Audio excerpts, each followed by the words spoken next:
1, 2, 1, 2, 1, 2, 1, 2. 1, 2, 1, 2, 1, 2, 1, 2. 1, 2, 1, 2, 1, 2, 1, 2. 1, 2, 1, 2, 1, 2.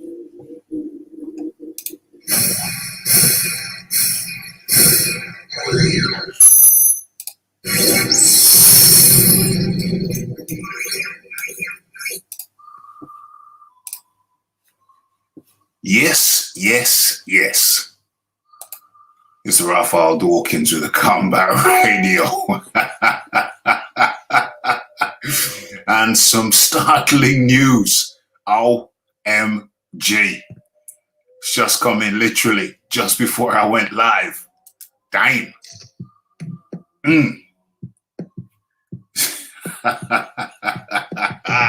It's Raphael Dawkins, it's the Combat Radio. And it is the Boxing Talk with Rafi. And OMG. Have we got news for you?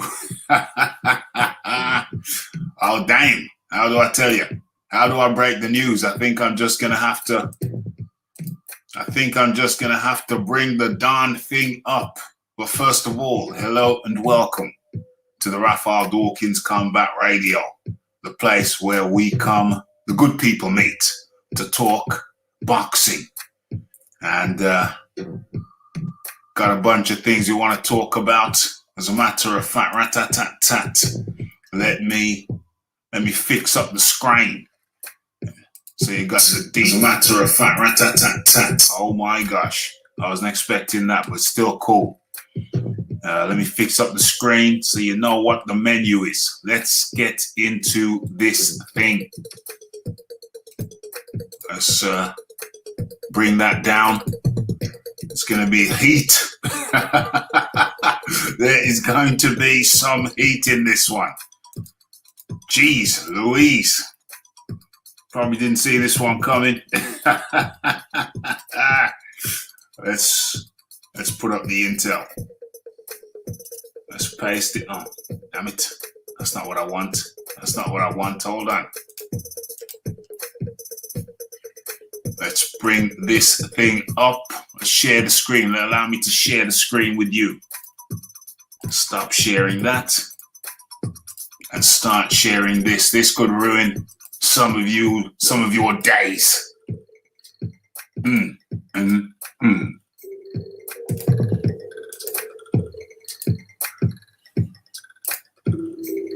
to give you a second to read that and digest that. And I'm going to come in. Uh-oh. Why? What the hell is going on? I thought I changed the title to this thing.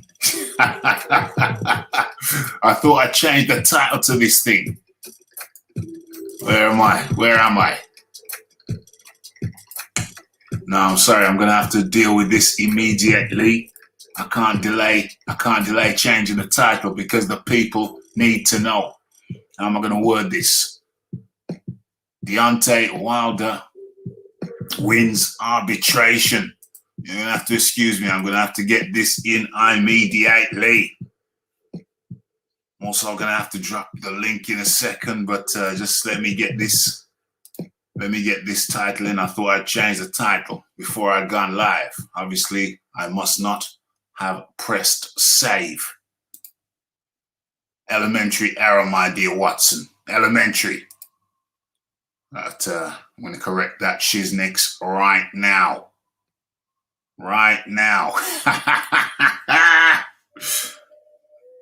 Can't believe I'm writing these words. All right. Deontay Wilder wins arbitration. Deontay Wilder wins arbitration. Save that. So I think we can officially agree that the Raphael Dawkins, the Combat Radio, are the first people to have a live on this topic. OMG, it's literally just come out now. What is it? Does it sound on the post? 9:42 p.m. We started at 9:45, 9:50. We're literally minutes. We were literally minutes away from this shiznix. Okay, so first things first. Let me drop. Didn't mean to do that. Let me drop the link in the chat. What's this here? What is that? Boom. That's what I'm looking for. And while I'm here, hold on. Too many pop-ups popping up. Dang. The internet's going wild. My messaging is going wild. Invite. Okay, let's get this in. Let's get this in immediately. OMG. Let's paste that. Boom. Let's share that. Pin that to the top. Boom. Is it pinned? Is it pinned or not pinned? Why isn't it pinned? I can't see it pinned. I said pin. Pinned it. Oh, okay. It takes a few seconds. No problemo. No problemo. Okay. Let me take a sip of my drink.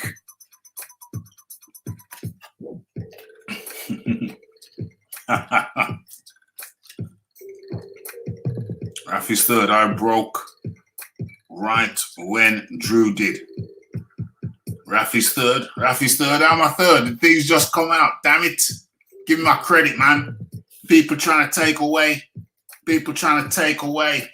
my credit. Give me the credit. I'm the first. I'm the first to break the news. Hold on. Let me find. Hold on. I'm back in a second. Give me 10 seconds to get into this shiznix, to get into this madness.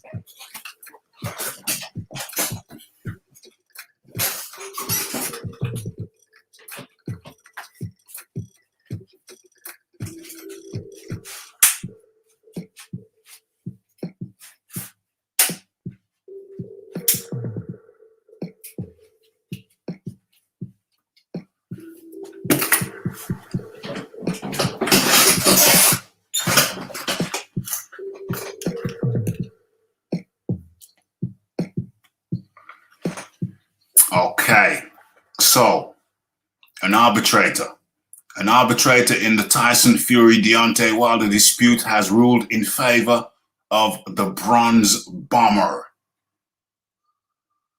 It's been confirmed. Wilder claimed that he was contractually owed a third fight. Contractually owed a third fight. Believed that the contract had expired. OMG. OMG. And in comes the man like the Iron Kong. Talk to me, the Iron Kong. Good day, my lord. How do you do? How do you do? Yeah, good, man. Just, at my desk here, wrapping up my day. It's now 5 o'clock here. Mm-hmm. So, just, closing off my day, about to head home. I see you went live. So I said, let me drop on with you before I leave. Yeah. I don't know if I get home, if the boys will allow me to have some peace. Highly unlikely. When I get home and them two fellas, it's all about them. But yeah, man. So Wilder back in the game. It's interesting, right? The fight doctors in the chat. Last year, when we were going through the whole Kubrat Pulev and possible Ajit Kabayel fight, the fight doctor asked us, well, what fight would we prefer? And we said, obviously, Deontay Wilder. But Tyson Fury was hell-bent, I'm not going to fight this man. I'm wondering if Tyson Fury was fed some bad legal advice or something. Like, bro, you had a whole year to, like, when I heard Tyson Fury saying he's inactive, I'm like, I mean, even you said you could have just fought Wilder. Yeah. Why are you complaining about inactivity? You should have just fought Wilder. Of course. So here we are, and Tyson Fury apparently has lost. So let's see if Bob Arum will come out his pocket and hope and pay off Deontay Wilder. see, I was having a little conversation about this last night, and my position is that I'm pretty sure I what was it, Bob Arum over on Barbershop Conversations about 6 weeks ago, said that if Fury loses, it'll just mean paying Wilder some money. So that's my understanding. That was from the horse's mouth. That was from Bob Arum. But I'm hearing, well, last night I had a conversation, and there are some people who are of the opinion that now the arbitrator can rule that they fight, that Tyson Fury uphold his end of the bargain and fight Deontay Wilder a third time. So there's a perception on the one hand that the arbitrator can only rule in favor of paying Wilder some compensation. But there is another school of thoughts. There are two schools of thoughts. And the other school of thought says that no, the arbitrator can actually stipulate that they fight a third time. There's two schools of thoughts right here, and I'm just going to have a little quick look. What the hell just happened? Oh, it's over here. I'm just going to have a quick look through this and see what people are saying. Okay, so Chris Manick says, let me just check that you can see what I can see. I need to bring this up a little bit, make it clearer for you guys and gals out there. Okay, so it's unclear what this means for Fury Joshua, which has been penciled in for August the 14th. It's boxing. You can't make people fight. But Fury can be sued for breach of contract. Can I highlight this? For breach of contract if he moves ahead with the AJ fight and or have his WBC title stripped. You can't make this shizzle up. Iron Cotton, you can't make this shizzle up. It's interesting, you know what I'm saying? It's just really interesting that side of the Anthony Joshua Tyson Fury fight always seems to have this pall gloom over them. I think they always knew that there was a chance this would come, and they were trying to put Eddie Hearn off the fight. Yeah. But if that's the case, you could have just told Eddie, look, Eddie, leave this alone. We don't know what's gonna happen. Just leave it alone. You know what I'm saying? Yeah. So it's just interesting. Would Anthony Joshua fight put his belts up to Tyson Fury without his WBC belt? I wouldn't. I mean, then definitely if Tyson doesn't have a WBC belt, right? Then his paycheck should go down. Because you are now a beltless person. Yeah. And this is not undisputed anymore. So the value of the fight is much less, because the value of the fight was based that this is an undisputed heavyweight championship fight. Yes. So if Tyson Fury doesn't have a WBC belt, he should not get what he's supposed to get. Of course not. They'd have to renegotiate that. They'd have to go to the renegotiation. How could it be 50-50 when you ain't bringing what you're supposed to be bringing, which is a belt? How are you coming to the table 50-50 when you don't got no belt? OMG. This is crazy, yo. This is crazy, yo. I'm just spreading this thing around so people know what's happening. Let me copy that. Uh-oh. Maybe I don't post it there. Let me copy that. Let me paste that. Let me tell the people. Wake the town and tell the people about this thing. And I'll respond to what Iron Kong just said. Okay, so shared it 2 places, 3 places. Let me go ahead and share this another place. What is that? 3 places. Where are we now? Yeah, let's share it there too. Let's go ahead and share it there too. Boom. Okay. let me go and now address the chat. Let's see what people are. Well, before I do that, as a matter of fact, let's scroll on down, see more, see what more. In an ideal world, Wilder takes a comeback fight against Charles Martin or the like. Charles Martin has been rumored opponent. A little step aside cash, there's plenty of it, and is guaranteed a shot at the winner. OMG. Deontay Wilder takes a step aside fight. Fury pays him a hunk of cash, and then he fights the winner between. Well, hey, do they fight with if he's got no belt? Yeah, that's the ideal situation. He keeps the belt. He fights Anthony Joshua, and the winner, and Deontay Wilder gets the winner. How could anybody complain about that? And in comes the man like the John D. Lee. John D. Lee. You don't call that, you don't get no closer than that. Just before I press the go button to go live, I heard the news. I heard it through the grapevine that Deontay Wilder had won the arbitration. John D. Lee, share your shock and astonishment with us live. If only I was shot, Rafi. Come with it, John. Well, I don't know what's going to happen. I've got a bit of an emotional reaction to this. Of course. The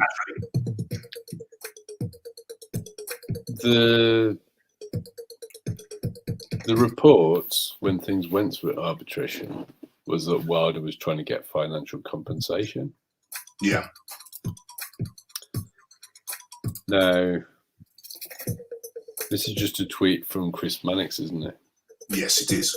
So I can believe that this has gone in favour of Wilder. Yes. I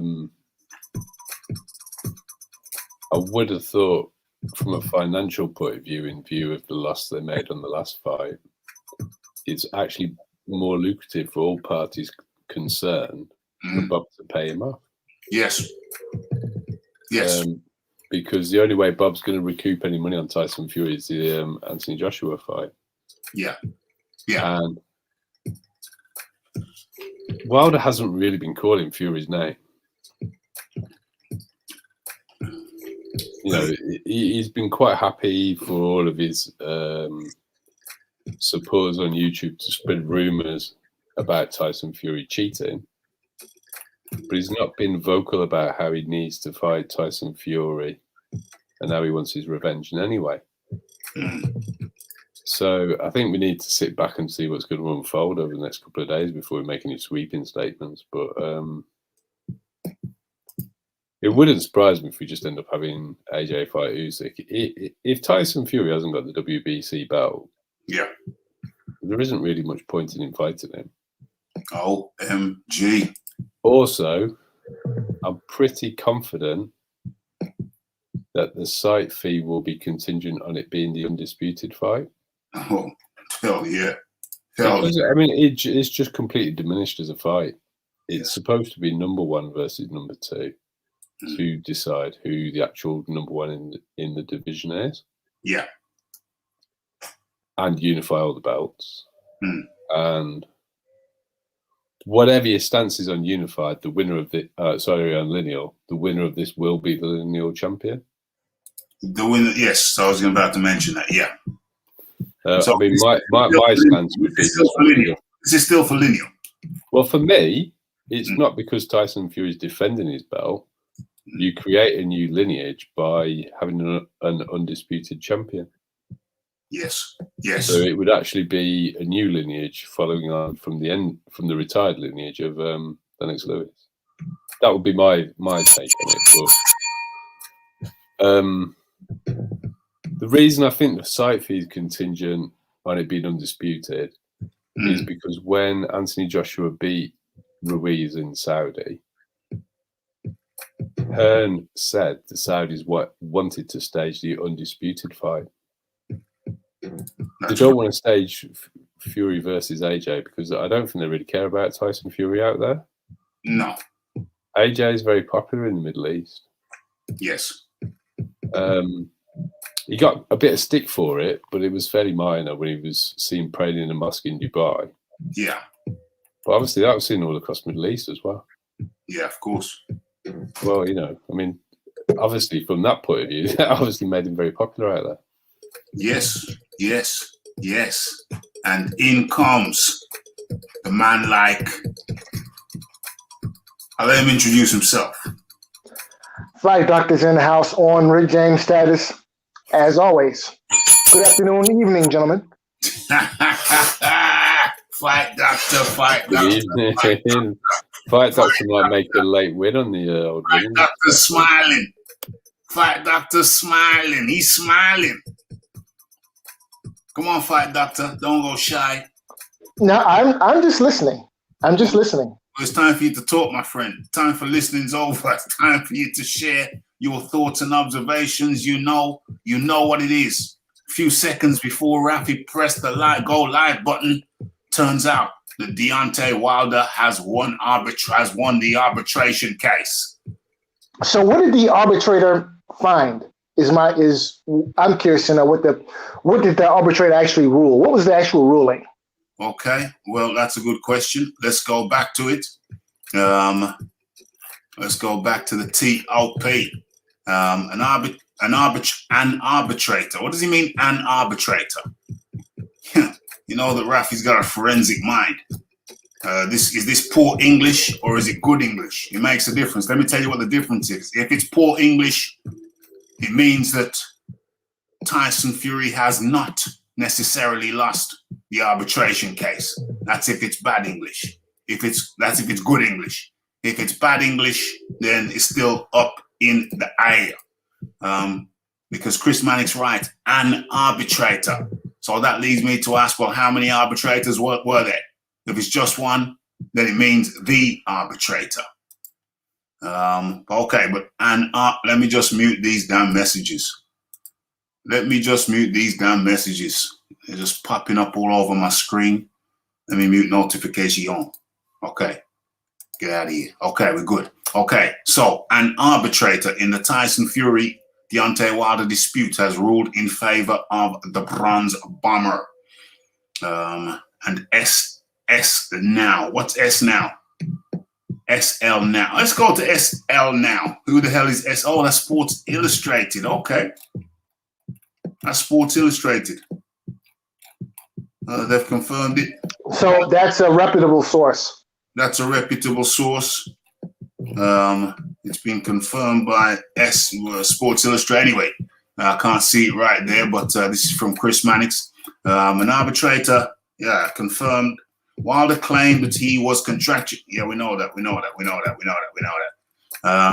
Chris Mannix.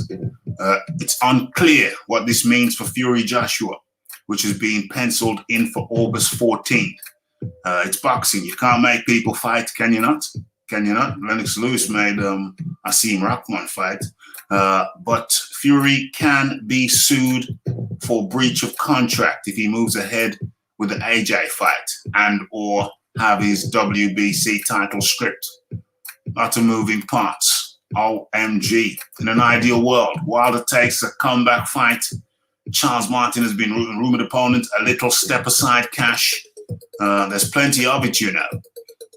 And is guaranteed a shot at the winner. Let me add my 2 pence to that. And also, hold on a second. Hold on. I hope Chris Mannix don't mind if I post up the link to the show in his post. I hope he don't mind. Let me do that live and direct. You know, it's the Rafi way. Don't mess around. Don't leave it till tomorrow. Do it now. Copy that. Bring that down. Where is it? Where am I? Arbitrator. Yeah, right there. Okay, let's drop this in live. Paste. Where the hell's the link? Where the hell is the link? What's going on? I want the link. That's the whole point of the damn exercise. Don't make no sense without the link. Rafi? Yeah. I'm about to slide off. I just want to announce that unlike Luke Fury, Chris Eubank Jr. has shown that he's actually following through his word and donated that money he won by Harvey Two-Face getting stopped by Canelo. So he's on Twitter, he's showing him with the check donating to Rocking Horse Children's Charity. And till this day, we still don't know where Luke Fury's so-called purse went, which charity. Oh my gosh, where's the houses? Where's the house? I don't think he even said he after the fight. He kept completely stum about No, he did speak on it. No, he did speak on it. What did he say though? He said, well, you know, I don't believe in boasting. I don't believe in boasting or patting myself on the back. So, you know, where it's gone, how much I gave to, where it's gone to, I shall not disclose. Yeah, that's keeping stum, Rafi. I think Tyson's motto is charity begins at home. Charity begins. Well, yeah, but he shouldn't have said it then. He should have. He says a lot of stuff, doesn't he, that he doesn't back up. So he should have kept his mouth shut and not lie. But it seems like he's got away with that. Some people have swept that under the carpet. It's like the Nandrolone. It's right under the carpet, along with the Nandrolone test. Swept under the carpet like it never happened. Deontay Wilder wins arbitration. Let me just say something to Chris direct. Let me just say, Chris, if you've got a moment, jump on the show. The link's down the bottom. Chris, if you have a moment, jump on the show. UMP on. Am I even writing anything? Where is it? Oh, yeah, it is. There it is.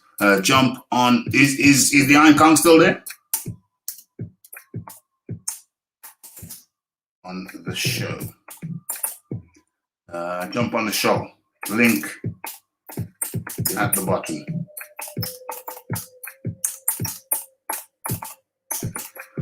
Link at the bottom. Let me give him a little box emoji. Where is it? Okay, so yeah, link is there. Oh damn, should I drop a picture? 275 273 273. Boom, boom, boom. Okay, that's good. Rafi. Yo. I've sent you a link to something being run in the mirror as well. I'm going to check that out in a second. Okay. So, where is Mannix? There he is. There's Mannix. There is Mannix. That's the first response. Second response. Get out of the way. Oh, shh. My nizzle. I knew this fight weren't happening. Not surprised. Thanks. Any chance we get an emergency? What? Emergency pod? That's for a pod. Yeah. It's up above, mate. It's up above. Check a few replies above. Okay, so it's fresh. Only a few responses thus far. Okay. What's going on? Let me go over to the chat. Let's see what people are saying, and then I'll throw a couple more pennies in. Iron Kong is gone. Iron Kong, much appreciation, my friend. Much appreciation. Let's have a look. What people are saying. Dr. Wooduk says, Raf, you grabbing a granny tonight? I don't know, mate. Bring her over. I'll give her a look over. Bring her over. I'll take a look. What's going on? What's next? Wilder won arbitration. Judge just ordered Wilder versus Fury 2. Really? Is this deja vu? Iron Kong. I mean, Don ZB, are you living in the past? I think Wilder versus Fury 2 already happened, my friend. OMG. What's going on? No Fury versus. You see, you jump too quick. You jump too quick, Don ZB, because we don't know what the next thing is. I'm going to check that link in a second. LDBC are going to have a field day, and they are indeed. They are indeed. James Jameson, what does James Jameson say? Wilder will get nothing apart from lawyer fees. The guy's dumber than rocks. Oh, that's not nice, James. That's not nice. Used to H Monet used to be all AJ. The LDBC wannabe style got your mind up. All up. Wilder gonna get his revenge, bro. Time. As a matter of fact, rat-tat-tat-tat. Let me bring up something, a little bit of a different flavor for y'all while I'm going through these comments. Let's see if I can find this shizzle. Oh, boom, it's right there, if it's the right one. Okay. Where is it? There it is. What took you so long? Okay, as a matter of fact, I've got a better idea than that. Let me just make a little adjustment. What is that, half speed? How does that look? How does half speed look? Let's go. Okay. Yeah, let's do it in half speed. Okay. So let's have a look. Let's go through these comments. Let me get through these comment section. Now check the link. We'll do it in that sequence. James Jameson, Don, there is no judge in arbitration.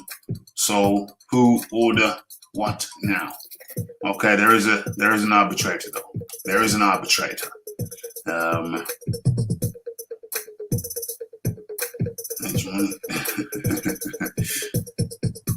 So if I recall correctly, the arbitrator is actually a federal judge.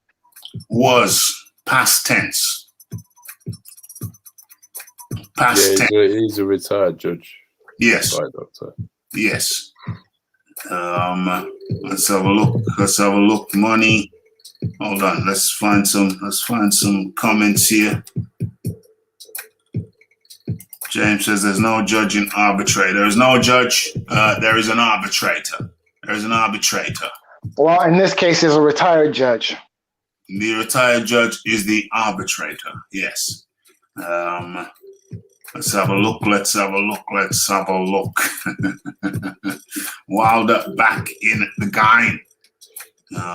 Let's have a look. The expert genius, judge in arbitration, just ordered Wilder versus Fury 3. Wilder won arbitration. Yes. Tony Yale, the LDBC fella. LDBC celebration. Well, I don't know what you're celebrating though. What have you won? All you've won is a judgment that your boy got done wrong by the Gypsy King.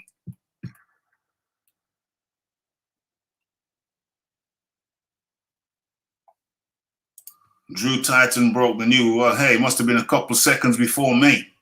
That's a photo finish. You were second. Hey, you know the referee don't do second. You know, it's got to be the gold medal or the platinum. I'll let him have the gold. I'll take the platinum.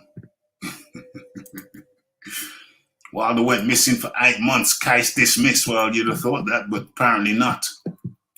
Bring in... Oh, dear. The mushrooms are in full bloom. Okay. No, I'm second. I'm not taking no thirds. I'm taking first. I'm taking the platinum. Give me the platinum belt. Give me the platinum medal. What's going on? Fury versus AJ should be held right here in Britain. One of the greatest fights in boxing history after Foreman Ali. What is this? Wilder walked over 150 mil, well, it was 120, to pick up 10. OMG. Well, he got about 28 rumored to be 28 mil for the second fight. That was, although... I think the 10's referring to the Brazil fight. To pick up tall, I got you. But then you got to take into account the fight he had with Fury. So it's like about 4 to 7 mil for the first fight, and then the second fight. I've been told that you got like 28 mil to divide with 10 hands, and in comes the man like What the hell's just happened there? In comes the man like the bee. The bee, Joe Habib. How do you do? Good evening, gentlemen. How are we all doing today? I know that you're happy. I can hear you. I'm not happy at all. I just hear you smile. I can hear you You smile. sound happy, babe. You sound I'm on very, the very phone. I'm very pleased. I'm on the phone behind the scenes. I'm on the phone behind the scenes for months, getting the scoop on all of this, talking to various people. Mm. And you guys are thinking I'm just making this stuff up just to say things. Everything that I've said regarding this situation has pretty much fallen right into line with what I predicted. And I wasn't predicting anything, really. I was just talking, just basically giving you guys the information that I was getting. Well, what information did you get about arbitration? That it looked good that Wilder's team was going to win it. Okay. This is the whole thing. This is what you don't realize. This is what Bob wanted all along. He wanted Vegas to open up, which it will be opening up on June 2nd. They wanted to do this third fight at Raiders Stadium, okay, in front of a live crowd. That's what they always wanted. They never wanted to do this fight during the pandemic. That's the thing. And they still do not believe with 100% certainty that the funds are there for the Saudi fight. Aram doesn't trust the Saudis. Doesn't. He just doesn't. He said he believed them. Doesn't trust the Saudis. Trust me. That's Tyson who says he trusts them. Again, can I just say, I'm going to say another thing. All of a sudden, everybody believes what Tyson Fury says when they like what he's saying. But when he's saying things that they don't like, Tyson Fury, you can't believe a word he says. I love the guy to death. Yeah. And I don't believe it. I don't believe a word he says half the time. And I hold the guy in high regard, but I speak the truth. The guy is volatile, number one. Number two, he's a troll. Okay? And number three, he's got personality issues. He's got psychological issues. So he's going to say whatever he feels like on the day that he wakes up. He could say one thing today and say another thing tomorrow. Did anyone actually believe that he was on the phone with the Saudi prince yesterday on a Sunday? Why not? The Saudi prince. Sunday doesn't mean a lot out there, right? Friday's the day. Yes, it does, because they do not conduct business. Again, I'm Middle Eastern. What's your Middle Eastern background? Business on the weekends. They don't do that. What's your actual Middle Eastern background? I'm Lebanese. Okay. We do not practice business on weekends. We shut everything down on the weekends. A king can't pick up the phone on a weekend. He's a king. He can do what he wants. He's a Saudi king. Anyway, it wasn't really Tyson Fury I was believing. Eddie Hearn. John, you can at least believe. You're a logical person. Yeah. You could at least admit that Tyson Fury was trolling yesterday with that message. It would appear that he was. He was, John. Now we've got hindsight. That's what it looks like. I don't know. But Ralph, didn't I tell you yesterday? Matter. I told Ralph yesterday he was trolling. Yeah, I don't. Okay, I don't know. I don't know if he was trolling. But did I say? But did I not tell you yesterday, Ralph, when I was talking to you? Yeah. That he was trolling. Yes or no? You said he was trolling. Yes, you did. Okay. But so it's apparent now. Trolling. I don't know that he's trolling. And when I say these things, I'm not happy. But this is information that I'm getting from people behind the scenes. I'm making the phone calls. The thing I don't understand, babe, this is my question for you, because you believe that this is all fallen the way that Bob wanted it to. Yes. Is Fury Wilder going to sell out the Raiders Stadium in America? Is it a big fight in America? You're confident it will sell that out? Yes, 100%. Okay. Yes. Hey. Can I say something, John? Yeah, go ahead. Let's look at the second fight. $17 million live gate. Whether it even sells out to full capacity, this is what I keep trying to tell you guys. When they put these fights in Vegas and they have all the high rollers coming in, they're charging upwards of $5,000 to $8,000 for a ringside seat. Mayweather Pacquiao didn't sell out completely. When Mayweather fought McGregor, there was only 15,000 people there, and they generated like 20. Like I think the live gate was like it was ridiculous. It was like the second highest live gate in the history of the sport, with 15,000 people there. Because when you put these fights in Vegas, I know you guys never been to Vegas. Vegas is like my favorite place in the world. It's like a fantasy out there. It's a fantasy. You're walking down the street. You got these beautiful women walking up to you, grabbing you by the hand. Hey, honey, you're busy tonight? Hey, I don't want to go off. I don't want to go down the rabbit hole. But when you walk down the strip, in Vegas, you feel like a superstar. That's all I'm telling you. It's a fantasy world out there. Yeah, you know but what I mean? 17 million pales into comparison to what Andy Ruiz and Joshua got paid in Saudi. There was a $27 million live gate. Yeah, Joshua got paid 85 million. We don't know what Joshua got paid. Okay. All we do know is when we go on the Forbes list. When we go on the Forbes list, you know who the highest paid boxer was? Yeah, I'm aware it was of Fury, what the and number two was Wilder. No, because that was last year. So that was the John. Yeah, hold on. If you're going to quote the Forbes list, you at least need to let me finish my sentence. That's for 2020. Joshua Ruiz was 2019. Yeah, but now McGregor's number one. McGregor's number one now. Are you listening to what I'm saying? Yes. So what did I say? Joshua Ruiz was your last two words. You said what else? No, I said that was in 2019.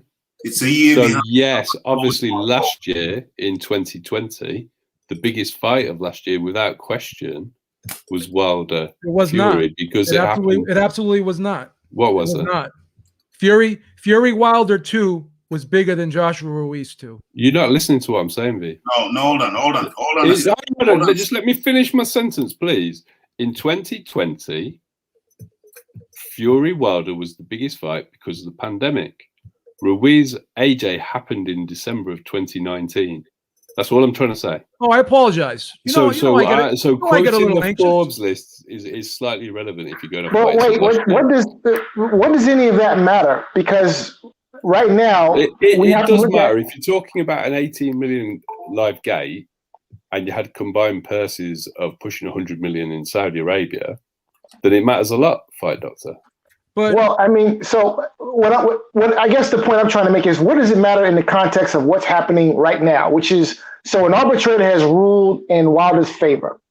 So apparently, anything that happens going forward will have to happen with the blessing of Team Wilder. Either yes, that seems to be the case. Right, John, can I just make a quick point?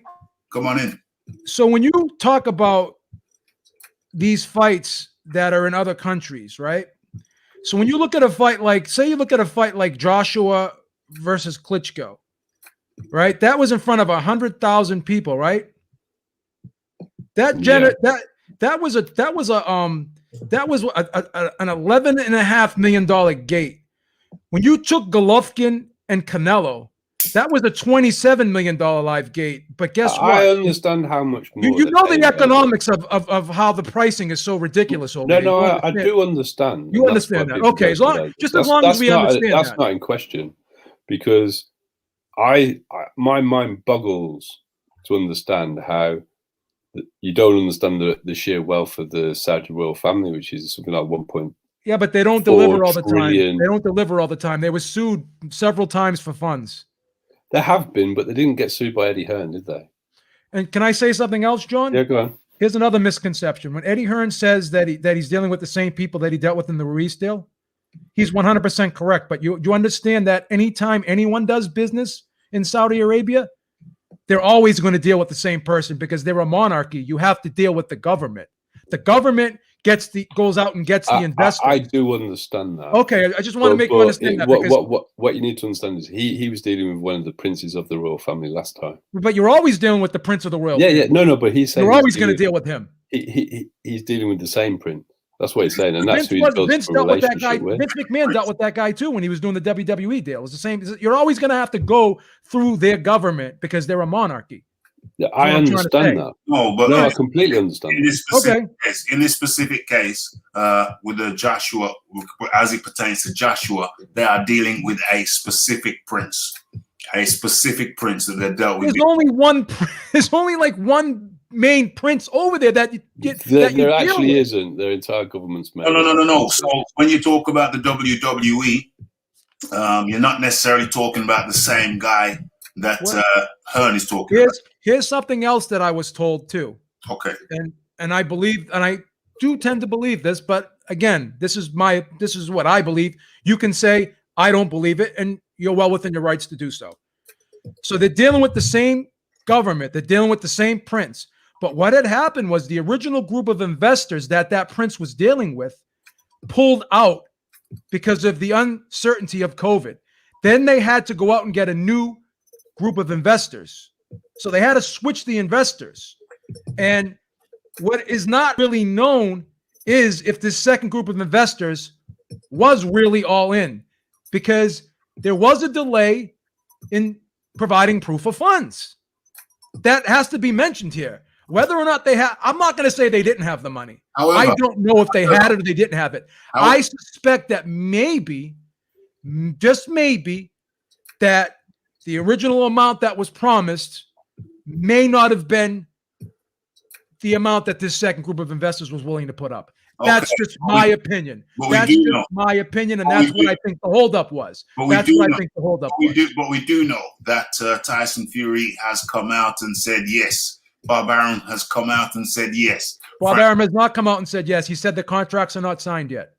Bob Arum, hold on. He said it yesterday. The contracts are not signed yet. Ask Gareth Davis talked to him yesterday. Bob Arum. And I talked to somebody yesterday, but I can't say who I talked to yesterday because I don't want to get in trouble. I talked to someone yesterday too. Bob Arum confident fight will happen on August the 14th. Listen, Bob Arum is not. One at a time. Labib was responding, then you, the fight doctor. Bob Arum, now confident fight will happen on August the 14th. That was Bob Arum's own. That was 3 days ago. That was 3 days ago. Now report what he said yesterday. Tyson Fury made an announcement and said yes, but the contracts are. I showed you that yesterday. The contracts. BB is correct. The contracts have officially. Listen, guys. Based on what we've just learned today, those contracts are null and void. I promise you, they are. Okay. Because there's a good chance that could be the case, right? They may be null. That may well be voided. They may be null and void. And that may be why Bob hasn't signed them as well. I wouldn't rule that out at all. If the WBC belt is not on the line, then they may well be null and void. But we don't know that yet because now, after arbitration comes a round of negotiation. After arbitration comes negotiation. So nothing's null and void yet. I put it to you, ladies and gentlemen of the jury, I put it to you that now is the negotiation round. And this is the art of the deal. This is the art of the deal now. What can be negotiated? Can something be salvaged? Can the whole thing go ahead? Will Deontay Wilder accept a few million to step aside? Yeah, a few million is not going to be anywhere near enough. And not interfere. I got more bad news for you. On the basis, so give me that one. More bad news for you. Give me that when I finish, though.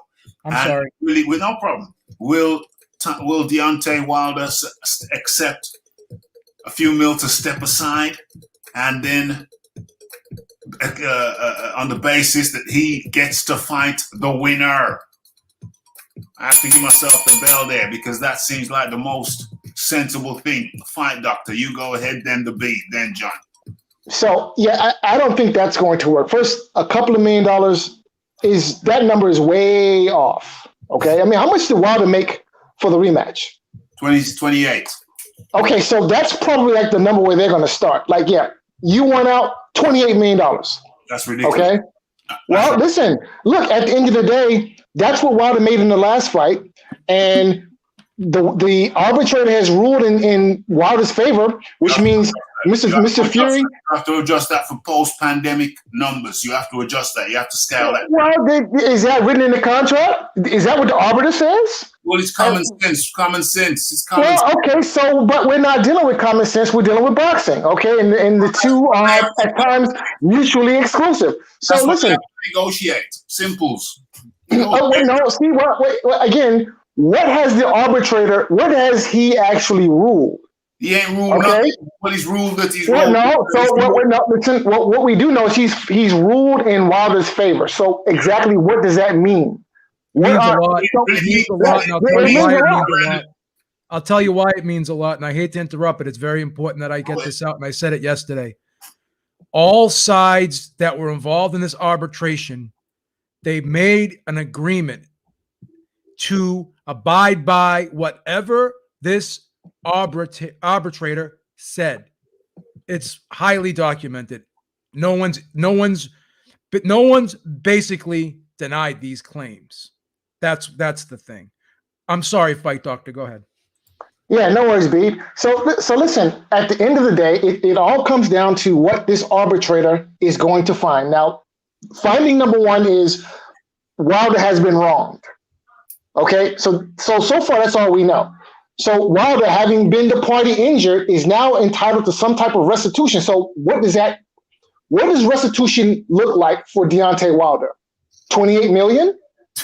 I mean, what does that mean? Because I tell you right now, $2 million is way off. I'm going to read to you what's being reported right now, and it was said to me as well. The arbitrator. Hold on for 1 second. Let me pull this up. The arbitrator said that Deontay Wilder is entitled to a third fight. That's what the arbitrator said. Hold on, where are you reading that from? Okay, so where are you reading that from? Rafi, the link that I've sent you is the Mirror running that article as well. Okay, I'll bring that up. Carry on, fight. Am I correct, John? John, am I correct? John, am I correct? I'm going to bring it up. Reported that that's what the arbitrator has said. It's being reported by multiple sites, right? Yeah, no, it is. I'm not disputing it. I've sent it, Rafi. Before you came on, I sent this article to Rafi. Yeah, we've got this link from Jump Street. But the Rafi is a slow cooker. When you cook slow, you get the full seasoning, the full flavor. You get the flavor to savor. So that's how we do it over here. I hate to tell everybody this, but this is what was being communicated to me all along. That the plan was to stall this out as long as they could. And unfortunately, I'm going to say this, and it doesn't mean that I agree with it. They used Joshua's name to promote this third Wilder fight. That's what they did. And everyone was trying to make it look like we tried hard to make this unification fight. We did everything we could, but we couldn't. Now Bob's going to turn around because he never wanted this Joshua fight in Saudi Arabia. He never wanted it there. He has a grudge against the Saudis. He doesn't like the Saudis. And also he wants to fight in Vegas. Doesn't want the fight over there. He wants to fight in Vegas. So B, quick question. And just real quick. Aaron would be the lead and sole promoter for a third fight, wouldn't he? Yeah. Well, no, he'd be the lead one, but he'd have to work with PBC. But again,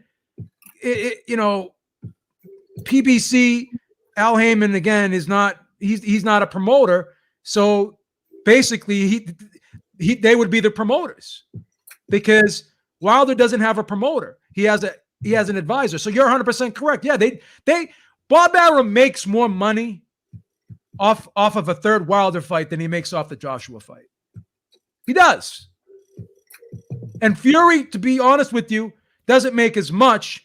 But he still makes, close to the ballpark. Close to the ballpark.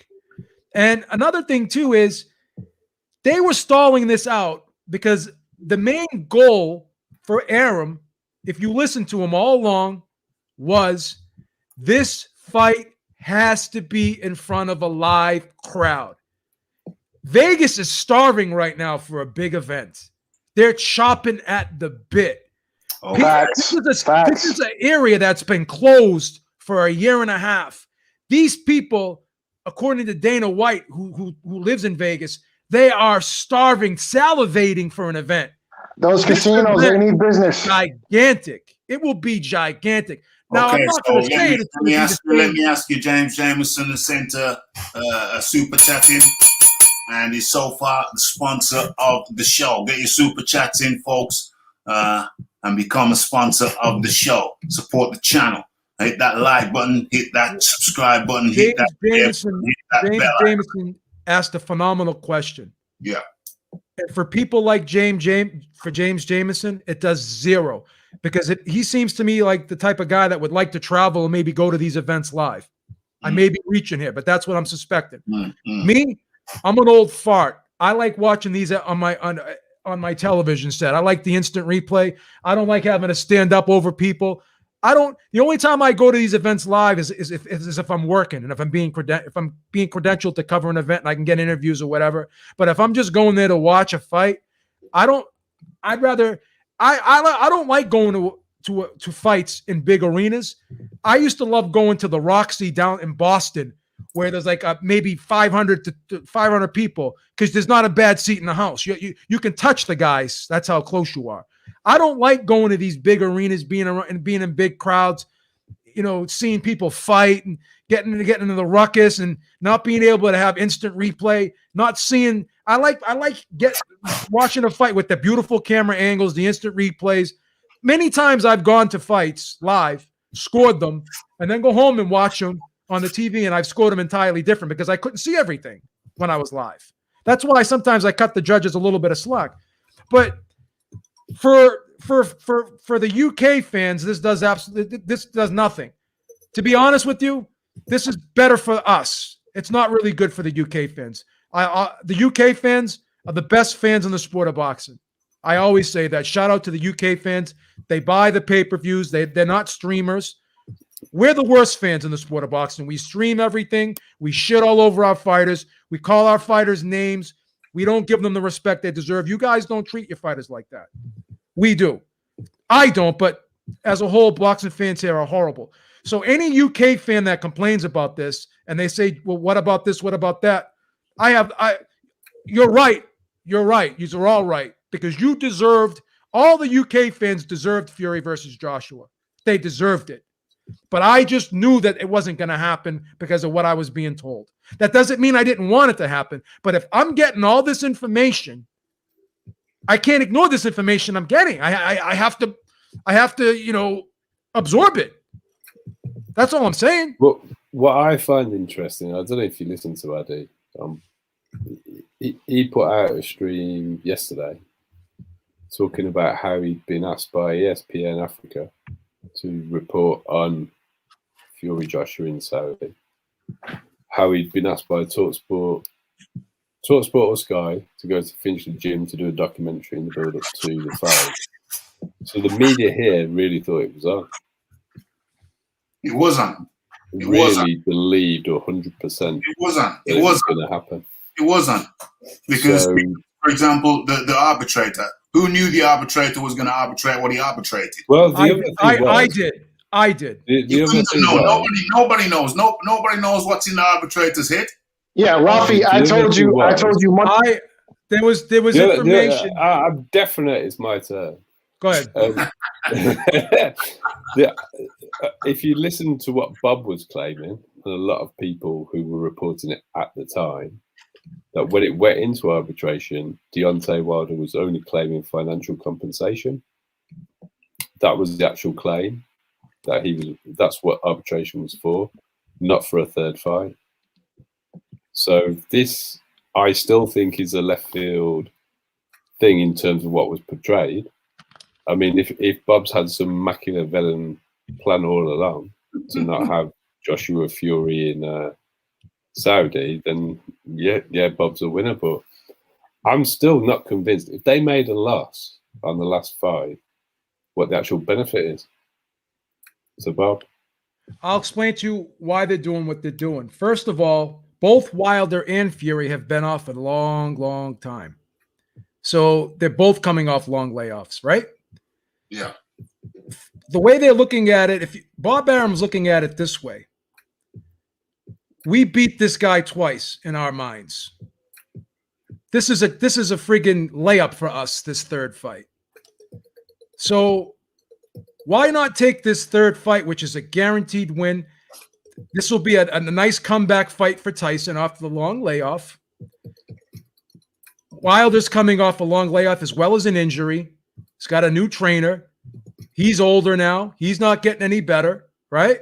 This will be our comeback fight, and we're going to make the amount of risk that we're going to be facing here for the amount of reward we're going to get is a no-brainer.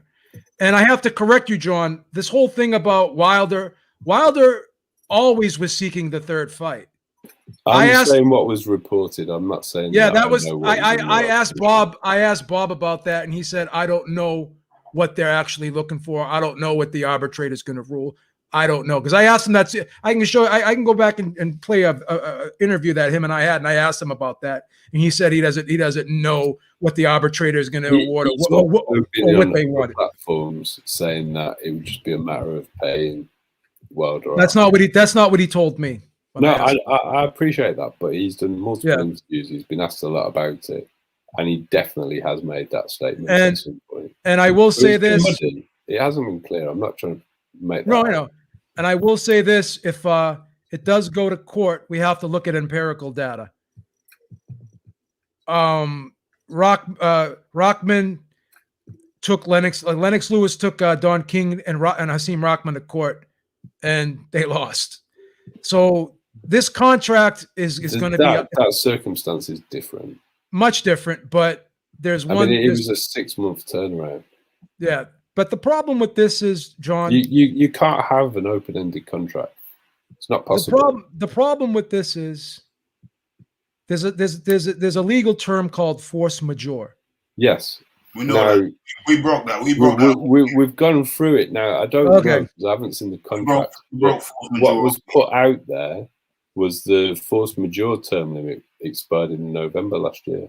October, actually. But force majeure overrides. No. The force majeure term limit, not the term limit of the contract.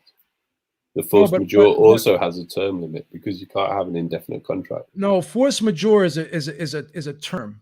Basically, I understand what it means, but that could be implemented. There's no time. Can't be open. Yeah, it has to be. You can't. There's no time limit for that. But then it's in called a contract like that. John, let me explain. Hold on. Let me explain. I don't need you to explain to you. Let me explain to you, John. Very important. It's very important that I explain this to you. But I do know how it works. The terminology is reasonable time frame. You cannot implement the force majeure within a reasonable time frame. The argument for this case is COVID. Okay, that's the thing. The COVID was an extension. The argument is fights have happened. But not to this magnitude. Not to this magnitude. Not fights of this size have not happened. On what basis is this a big fight? It's for one title, John. No, but hold on. Monetary on the basis in the UK, this isn't any bigger than Pulev AJ.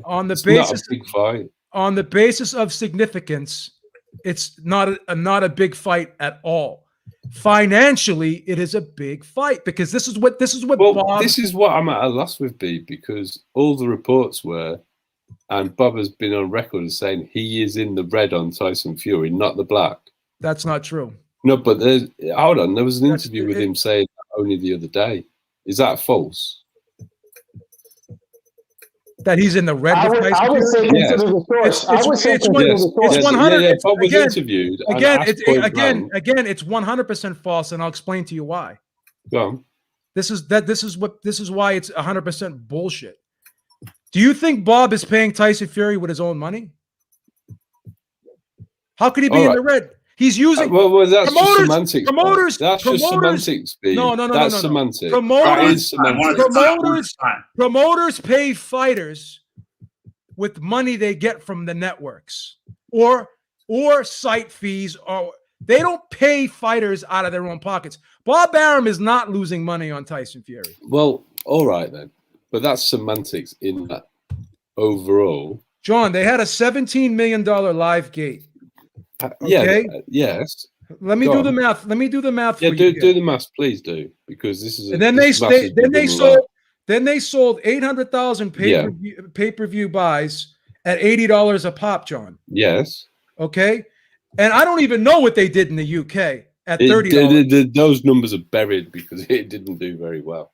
Well, let's say could we agree that they may have at least did $200,000, 200,000 buys in the UK, or maybe 300,000.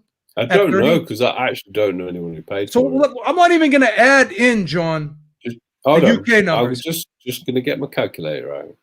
So 800,000 times 80, John. That's 81 million right there in pay-per-view revenue, right? 81 million. Okay. You should get split in half. The pay-per-view providers take half. But I'm just telling you, no, they only get the pay-per-view providers over here only take 40%. But I'm just doing the total revenue of this fight. Okay. Plus 17. No. That's 64 million B. Just doing it on a calculator. So $98 million fight without the UK. Oh, no. B. 800,000 times $80, John. Yeah, that's 64 million. 64 not 84. million. Not 64 million. Yes. Plus 17 million, John. Plus 17. That's 80 and it's 81 million. $81 million fight without the UK pay-per-view. Now, what's the UK pay-per-view? That's like 20. That's like 20 pounds. Yeah, it's £20. Which is on which, at which 4 is a.m. in the morning, and there was absolutely zero buzz. How many buys did it get? They don't tell you. I'll see if I can find it, but there's numbers. They won't say it's bad. They won't say it was on BT. It was so bad that they didn't put the figures out. They're very hard to find. Genuinely, so this is without sponsorships. This is without other. This is without They don't have sponsorships. Them guys, Wilder and Wilder. No. You have Bob has deals with Tecate. He has deals with all these other groups too. Yeah. So then you add. So we're not even adding the UK. Could we at least say that maybe the UK pay-per-view may have generated maybe 10 million?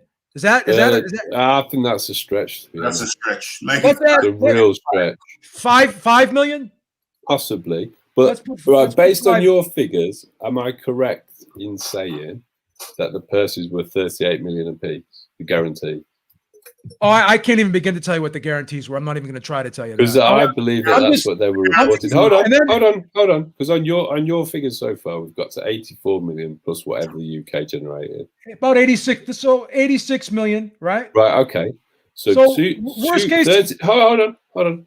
38 plus 38, yeah, is 76. Reportedly, they spent 4.5 million on a Super Bowl ad.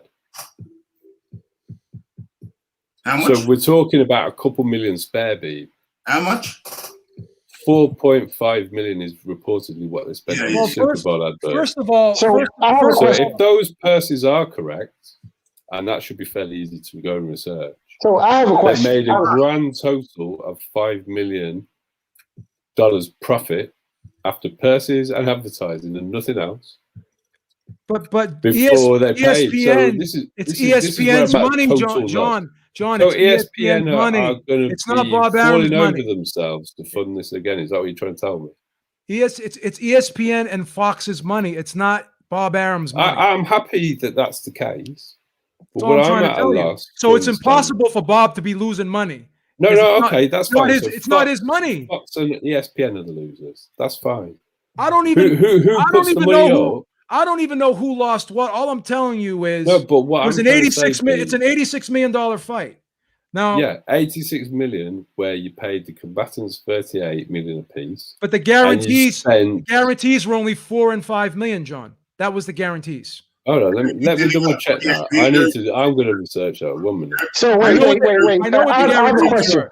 So I have a question. The guarantees were. They got 28 million apiece. They reputedly got 28 million apiece. Based off of the pay-per-view revenue from the US and the UK. That's what it was. Their guarantees were only 4 and 5 million, John. Yeah, the guarantees were low, but then very low. They didn't lose money on the fight. I'm just telling you that right now. It wasn't a barn burner for them, was it? That it was marginal. They made a little bit of money on it, but no pay-per-views in the United States are barn burners for these promoters anymore. Okay, so it was marginal, slim pickings at the end of the day. Slim pickings when it comes to the actual profits. But again, that's ESPN's problem, not Bob Arum's problem. Yeah, but likewise, ESPN are the one who are going to have to. Well, guess what? Guess what, Ralph? Yeah. I guarantee you, ESPN's not going to turn around and say we're not going to host Wilder Fury 3 on pay-per-view. They're not going to turn around and say that, but now they know what the margins are like. The margins aren't too good. The guarantees will not be the same. The guarantees aren't a problem because the guarantees are low. So the guarantees aren't. Beeb, can you explain this? Because I've seen this in about 3 different places now. Sure. So they've said that the Nevada State Commission guaranteed them $5 million. That's not. That's false. They don't. Hold on. The commission doesn't. The purses are reported to the commission. Per the Nevada State Commission. Yes. Those are the guarantees. Yeah, they're very low. Correct. But however, ESPN's Raphael, from one source, said they were actually guaranteed 25. They weren't guaranteed 25. That's bullshit. Hold on. That's just one report. There's another report. This is what Coppinger claimed it was 28. Don't even mention that guy's name on this podcast. He has no credibility. Well, he is one of the people that's saying that he told you that the arbitrator has ordered the third. Yeah, but if he was the only one saying I've only played devil's advocate. Then I would even. I sent Rafi that British newspaper article saying that that's what the arbitrator. So wait, guys, I have a question. What does any of this matter? The arbitrator has essentially put Wilder in the driver's seat. So Wilder is in the driving seat. John is just trying to figure out the logic behind what's going on. That's what I would do. I have no problem. And I have no problem with him doing that. And listen, I can answer that question and I can explain all the logic behind what's going on. And it's actually very simple. Bob Arum is a greedy bastard, and I think when you process that completely and properly, it all makes sense. He makes more money off this fight. That's all I'm trying to tell you, because you don't have to split it with anybody. Yeah, exactly. And Bob Arum, that's been his MO since day one. Keep the fights in-house. Okay, that's how he does business. So I see no reason why it won't be a Fox joint pay-per-view of ESPN this time around. It may be. But again, there's only really one promoter in the U.S. that is going to be dealing with everything. Frank Warren is his UK promoter. No, Frank Warren's not getting anything out of it. He's probably going to get. Frank Warren's Queensbury Promotions could be in dire straits if this is what happened. Because he's going to have to fund Joe Joyce fighting Usyk, which I don't know. I can't speak on anything about Frank Warren. All I can tell you is this: Bob Arum is going to get. He's not going to have to split anything with anybody. He's not going to have to split anything with Eddie Hearn, is what I'm trying to tell you. So ultimately, because we've had a little trip around the mulberry bush. Ultimately, we don't know. We don't know. Beeb, I know you're saying that you know. I know you're saying that you got the inside scoop on everything. I'm just telling you what I'm being told. You can, if you want to say, Beeb, I think what you're being told is incorrect information. You can say that, and I can't argue with that, because again, I'm not being told things by just one person. I'm not a real journalist, but I played one on television for a couple of years, and I was always taught that you get more than one source. I'm not like Coppinger. I don't talk to the guy who sweeps the gym. Okay. And I get multiple sources. Have you seen what's being reported in Bad Left Hook? I have what they're reporting is that Daniel Weinstein's decision means Fury must face Wilder before September the 15th. Do I believe that? The date and everything? Well, that's what I was told. No, that's their reporting. That's his this is what I was told, that Wilder Fury 3 is happening in September. I don't know if it's the 15th, but I know it's Ralph, did I not tell you that Wilder Fury Ask Ralph. Ralph, did I not tell you maybe a week ago or a couple days ago? I Consistent can't remember. You may about have. it. You may have. I can't remember. Go back in the chat. Look, you've been consistent about that. Nobody's disputing that. But it does seem that Daniel Weinstein has put a deadline on the fight to happen. Yeah, I don't know if there's a deadline on it. I can't. Well, I can't. That's what Bad Left Hook is reporting. So that's the ruling. I also told. What they're saying, there was a deadline. There was a deadline for Wilder Fury 3. Yes. So Daniel Weinstein is the arbitrator. Okay. And they're reporting that his ruling is that the third fight must happen by the 15th of September, which sounds logical because you have to have a date. You can't just have it open-ended. Well, the mask mandate is over in my state on May 29th, and we're going to be open fully on June 15th. Vegas is going to be open fully with no restrictions on June 2nd. All the stars are aligning up perfectly for Wilder Fury 3 right now in the United States. And Bob played this perfectly. Because now Eddie Hearn's fine too, because Eddie Hearn can say, well, I was being told that the arbitration would not be a problem. It's not my fault. Eddie Hearn will be forgiven. No one can say anything bad about Eddie Hearn. No one can say anything bad about Arum, really, because they can, because they're going to say, then why'd you string us along? And then Arum's going to turn around. He's going to turn around and say, well, guess what? I didn't know what the arbitrator was going to do. So everyone basically is promoting this Joshua Fury fight, and they knew really they knew all of them really. Eddie Hearn didn't know because he didn't know what the arbitrator was going to do. He honestly, I believe, did not know anything about what was going on. Bob, I think one way or the other, he didn't really think this fight was going to happen. He really didn't want this fight to happen, but he was just stringing everybody along just to make Fury look, just to get Fury's name out there. That's what he was trying to do. So at the end of the day, this is basically a way for everyone to absolve guilt here. No one's going to get blamed for anything because everyone has an alibi. And yeah, but certainly no one in this country is going to be very happy about it. Well, Bob Arum is going to be happy about it. Bob Arum why would I care about that fight, Doctor? Bob Arum, and once again, my condolences, my sincere condolences goes out to the UK fans. The pay-per-view numbers for that here are going to be low because they were last time. I don't know what there will be in America.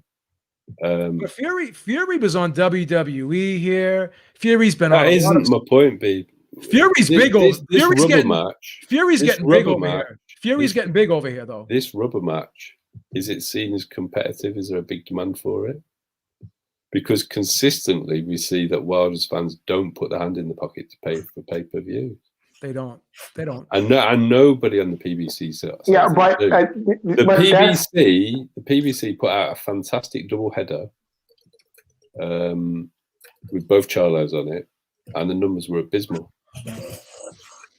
John, we have the worst boxing fans in the world. Exactly. I'm telling you that. I can't defend that. What I understand is I get disgusted. You guys are in America. Are people clamoring for this fight? Or is it just something that's going in Wilder's favor? This fight, actually, this is what happens, John, and I'll tell you this. I'm sorry, Fight Doctor. A lot of times what people do, they'll say they don't like a fight, but then the promotion starts. Like, for instance, Mayweather-McGregor, when it first was announced, I had zero interest in it. Then I started watching the press conferences and stuff, and then like Tyson Fury has a way of just endearing himself to people over it. Like, people like Tyson Fury over here. I'm just telling you the truth. Nobody really knows who Joshua is, but people know Tyson Fury. I don't have a problem with any of that being true. I mean, I'm just saying. Yeah. And because Fox, I will say this, John, Fox and ESPN, ESPN's doing a horrible job promoting this Ramirez Taylor fight, which is really disheartening. But they did a phenomenal job last time promoting this Fury Wilder fight. I did not envision it would do I thought it would do 500,000 pay-per-view buys. It did 800,000 pay-per-view buys. Bob's trying to say it did more. I don't know, but it overexceeded a lot of people's expectations. Now, but see, here's the storyline.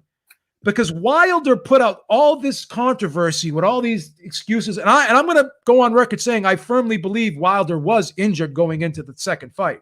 If you go look on the weigh-in, his left bicep tendon area was very swollen. I think he was injured. That doesn't mean I think he's going to win. But the thing with that, though, what you have to appreciate is I've torn a lat muscle. My lats are completely. I have a torn labrum in my right shoulder. But my lats are completely different shapes and sizes, and there's a big dent in there for where the tear is. Okay. And he's reportedly torn both his biceps multiple times, so he might just have fun-shaped arms. It's more than possible. Well, again, it's not going to benefit him with the technique he does. I mean, it's a recipe. No, but I mean, if it's a pre-existing injury, it might function. Like my lats function absolutely fine. I can do ring muscle-ups, but they just look funny. That's my point. So with all the reports of injuries, but he had surgery. He had surgery on the left bicep tendon after the second fight. But how many has he had? I mean, that's my only point. I'm only aware of one other torn bicep tendon in the right arm. I don't know if he's had multiple. I could be wrong. I don't know factually if he's had multiple. I know he at least has had one in each arm, and I know he broke his hand. I know he broke his forearm. The guy's 36 years old. The way they're looking at this fight is the amount of reward for the amount of risk that we're going to have here is a no-brainer. Okay, we're keeping it moving, and in comes the man like the EJ Boxing. EJ Boxing, how do you do? EJ Boxing live is very good. Yeah, that's why I'm live. Yeah, I'm live, and you know what? Yeah, I said it. Yeah, we was talking yesterday when you ran absconded from the hangout yesterday on the. Easy. On the Secret Society, he absconded because I just went over there to bless them guys, and you know, Rafi's got a Sunday routine. Rafi's got to get his nutrition game correct and well, listen. But come on in, speak his truth, speak your truth. But listen to this, yeah. Now the man's them told me, and like I said to you, I got the inside thing from Sam Watson, and Sam Watson said that they were going to win it, and they've won the case. Am I happy? No. Well, in a way that Wilder's been vindicated. You know, people call him a fraud, and they were saying he ain't this and he ain't that. Well, listen, he's got the shot, but the only thing I say, I don't think he's going to win the third fight because I don't like Malik in the corner. Now, I've been talking to other trainers, and you know, I don't want to say Mr. Bashir, but it's Mr. Bashir, right? And we was talking, and I don't see how with Malik inexperienced in the corner, how is he going to beat Fury with that tactic? So, you know, yeah, I'm happy he's got the third fight, but you know, you've got what you wanted now. But bruv, like, can you beat Fury with these things? And then, you know, the whole thing hanging out about the glove gate and all that stuff now, finally that stuff can be wiped out. And now we've got a date and a fight now. Joshua has got the hardest fight of the ball. I mean, Alexander Usyk is nothing to sneeze at. And he's going to get the biggest paid of his life. And Usyk will be bringing it. Now, both of them, I'm being honest with you, Fury could lose and Wilder could lose. So, yeah, there you go. And that's it. Okay. So I think I'm gonna come in now. Let the guys chop it up between themselves. I think I'm gonna have to step in here. Okay. So it appears that Joshua Fury may be off. I don't know. It's looking that we have to expect that is what's actually happening. We have to say, look, it looks like this thing ain't going down. It ain't gonna happen. It ain't gonna happen now, and it may never happen. Because I don't think it's a given. I don't think it's a given that Tyson Fury wins the third fight. It is highly likely, but you can't write off Deontay Wilder in the third fight. They've both been out of action for a long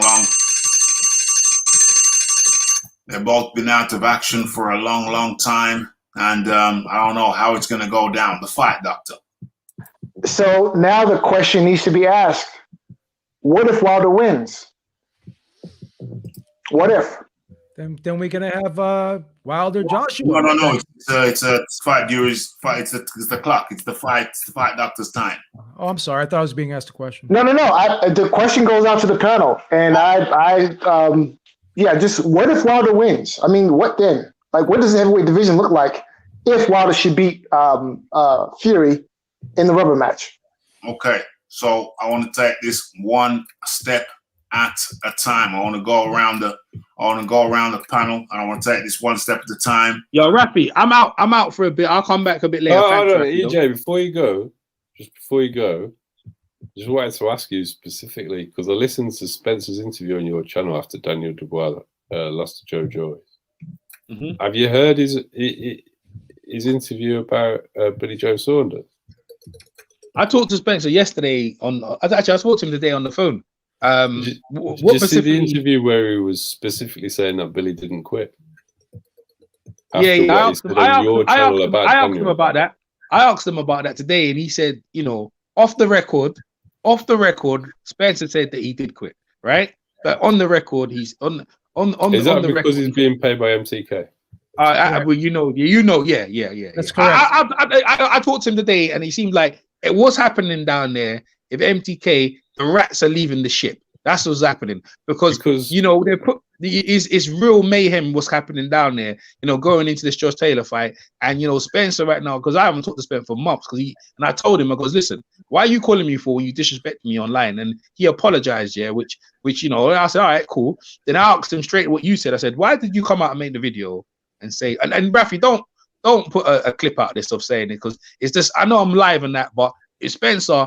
He's out there. I'm not going to put it. Yeah, but Spencer's out there. He works for these guys, but this is between me and him. He said, "Look, he quit," but at the same time, them guys can't say that. They can't because they work for the man, and that's it. Because he went hard on Daniel on your channel. On the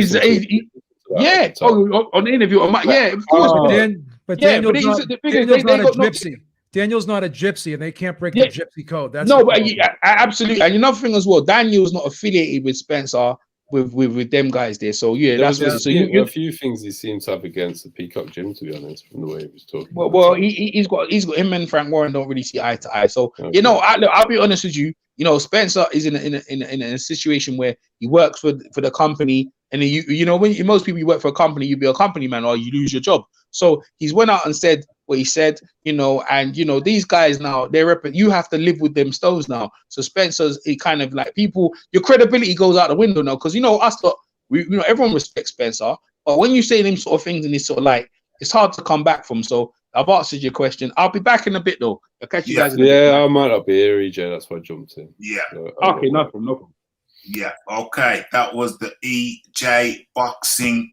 And I want to go around the table now. I want to bring this thing all together.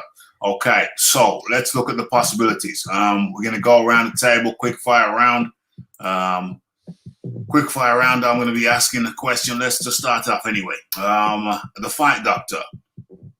Do you think what's the next fight? What's the next fight out of the three? What's the next fight for Tyson Fury in your humble estimation? Fight doctor.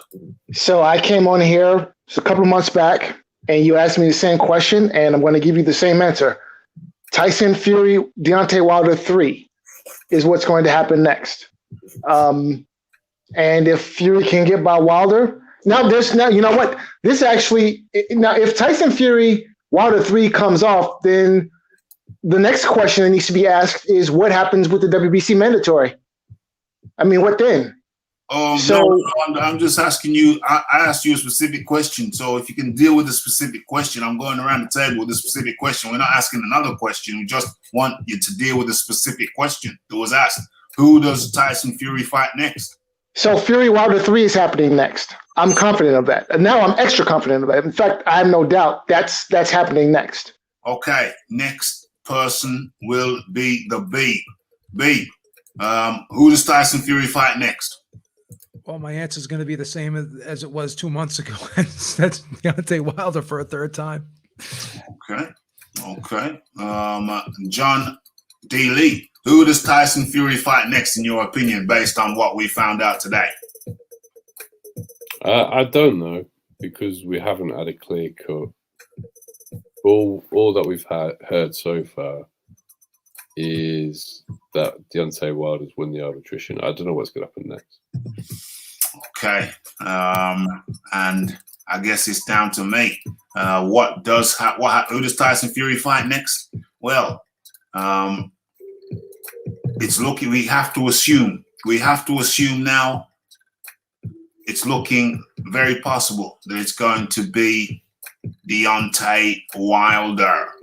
It's very possible. We have to put aside any hopes, any dreams, any aspirations of getting on. So let's start the clock. Of getting Undisputed. We have to put Undisputed to the one side because it ain't looking good. It is not looking good at all. And could it be the case that Anthony Joshua's name was used just to prop up Tyson Fury so he could take that new stature and levy that in a fight against Deontay Wilder? Remember, he's getting 60%. Remember, Tyson Fury is getting 60% of the third fight. So unfortunately, I have to say to the members of the Raphael Dawkins Combat Radio and also worldwide listeners, what I'm saying to you, this is a public announcement from the Raphael Dawkins. Put asunder any thoughts of us seeing Undisputed. Deontay Wilder, Tyson Fury is a notorious fella for messing around. And maybe we've been messed around. Maybe they never wanted it at all. Maybe Bibi's right. And we've been led around, dancing around the mulberry bush. Maybe we've been conned. And if that is the case, then woe be unto Tyson Fury.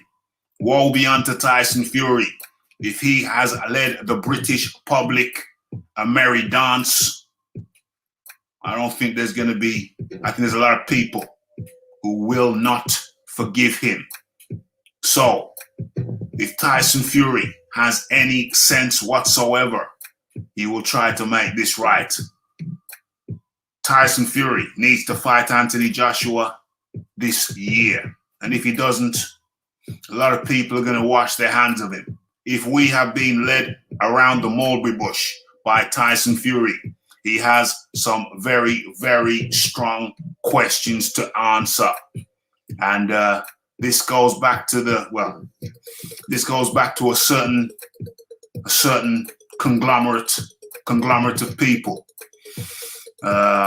based overseas. They don't seem to be having a very good time of late this last week. If they are sensible, they will pull out all the stops to make sure that Tyson Fury is available for August the 14th in Saudi Arabia. Because if he's not, then this is going to be a very, very big black eye on a certain organization based overseas. I don't know. I think there's a few other points as well. Carry on. Wait, blaming the LDBC for this, that's not, no, that's incorrect. That's MTK, I think he was referring to, Fight Doctor. Did Fight Doctor think I was talking about nobody's blaming the LDBC. I think take another cup of mushrooms tea. I just wanted to make a couple of points because I need to get off in a minute anyway. Okay. I think there's a real risk that Tyson Fury loses to Deontay Wilder.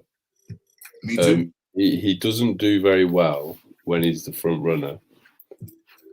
There's a heck of a lot of footage of him, and also, more worryingly, what looked like Sugar Hill indulging in substances or alcohol and partying all weekend after the Saunders fight.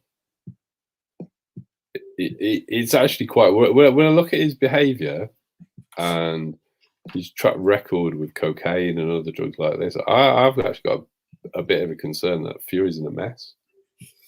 Have you seen the footage of him dancing on tables and stuff?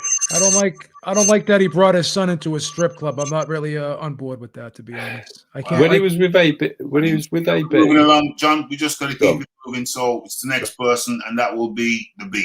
I need to get off anyway. So thanks for having me on, Ralph.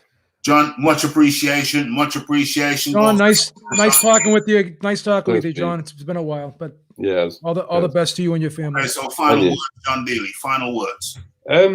But we're going to find out in the next couple of days exactly what's going to happen. And it'll be interesting to find out, although disappointing.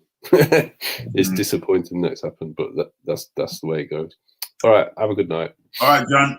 Speak to you soon. That was the John D. Lee. Okay, and then there were three. Okay, so who is it? Is you, Beeb? I think it's you.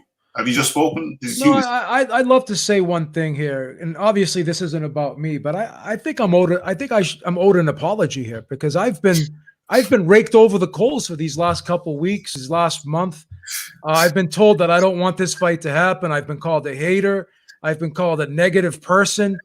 And I suffer from depression like Tyson Fury. I can't be talked to in that manner. That's not good for my mental psyche. So I think I'm owed an apology here because all I was doing was repeating what I was being told.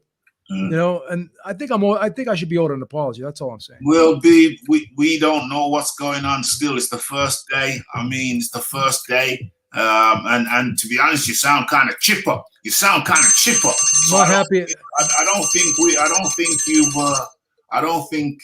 Well, my character has been vindicated because I've been called all sorts of names, and now, at least now that people know that I wasn't just talking out of my neck, that I was really. You didn't say it was going to win the arbitration, did you? Did you?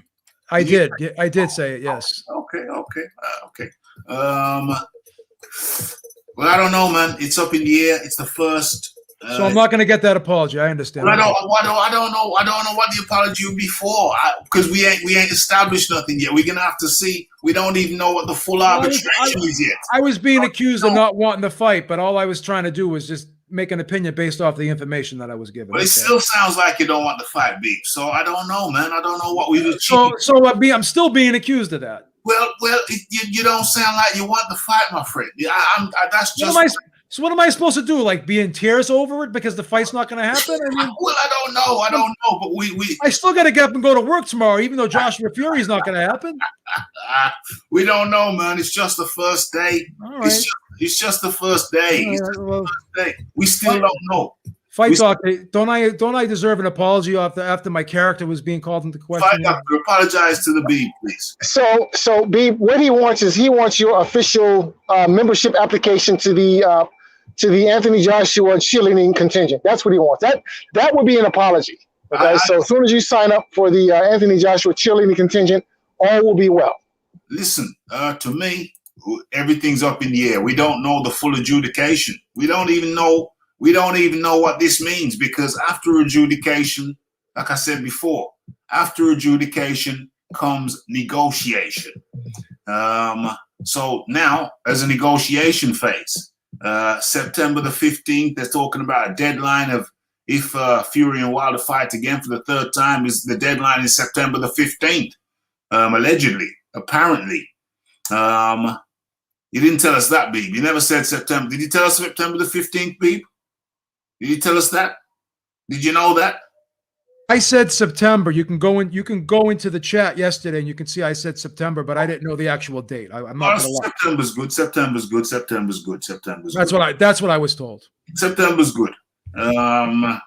So yeah, we're disturbed. It's shocking news. It best not be.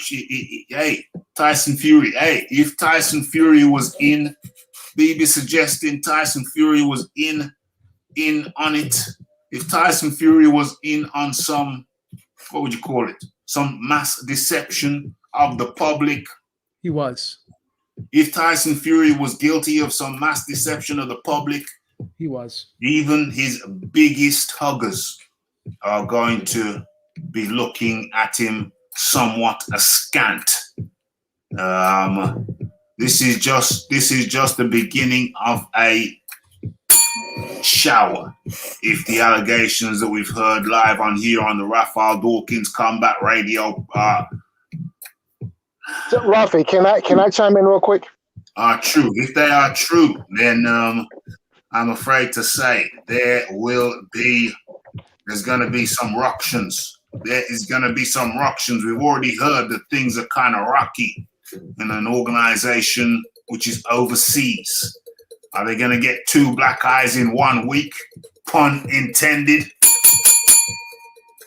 Is it going to be 2 black eyes in 1 week for an overseas organization?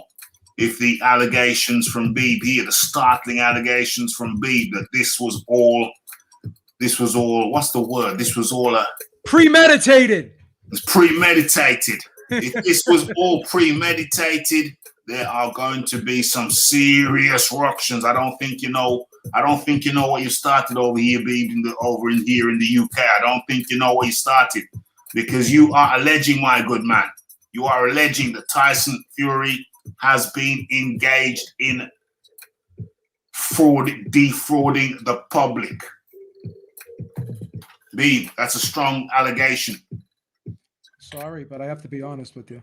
I don't want to use the word defrauded. I want to say he was trolling the public. Defrauded, my friend. Defrauded. Yes.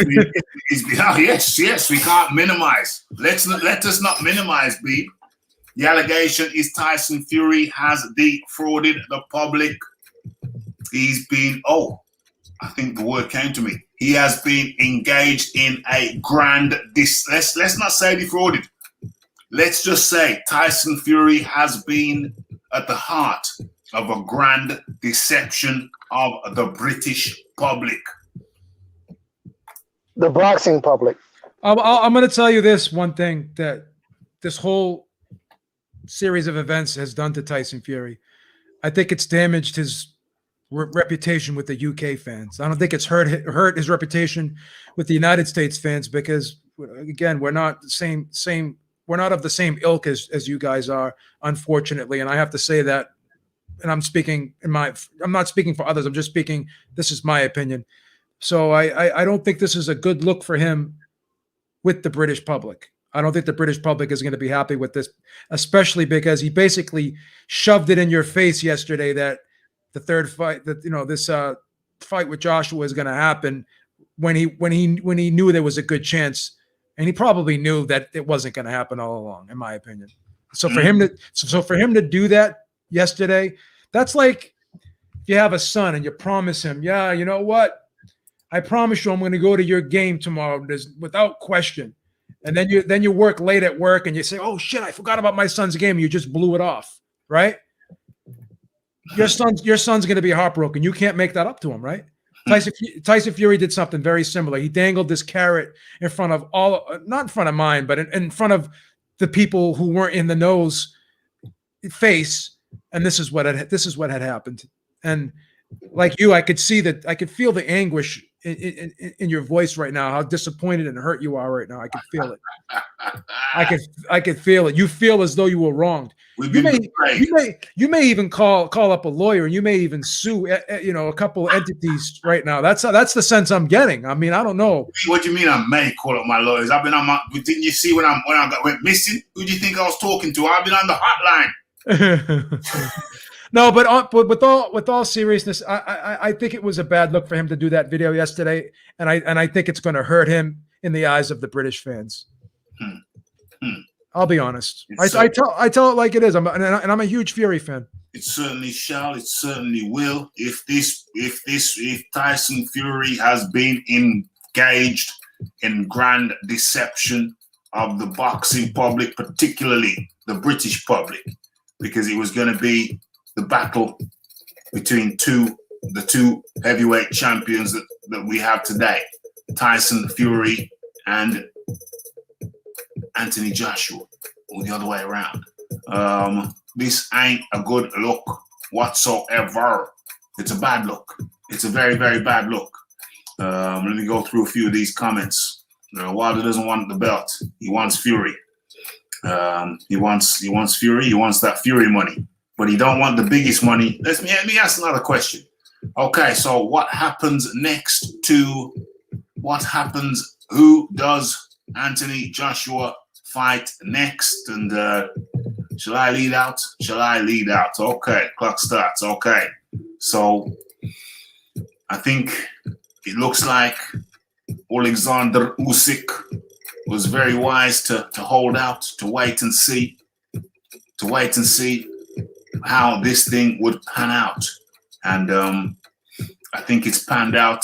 Well, if this is it, if this is what it is, then it's panned out well for Alexander Usyk. Let me stop the clock and go to the fight doctor. What's next for Anthony Joshua?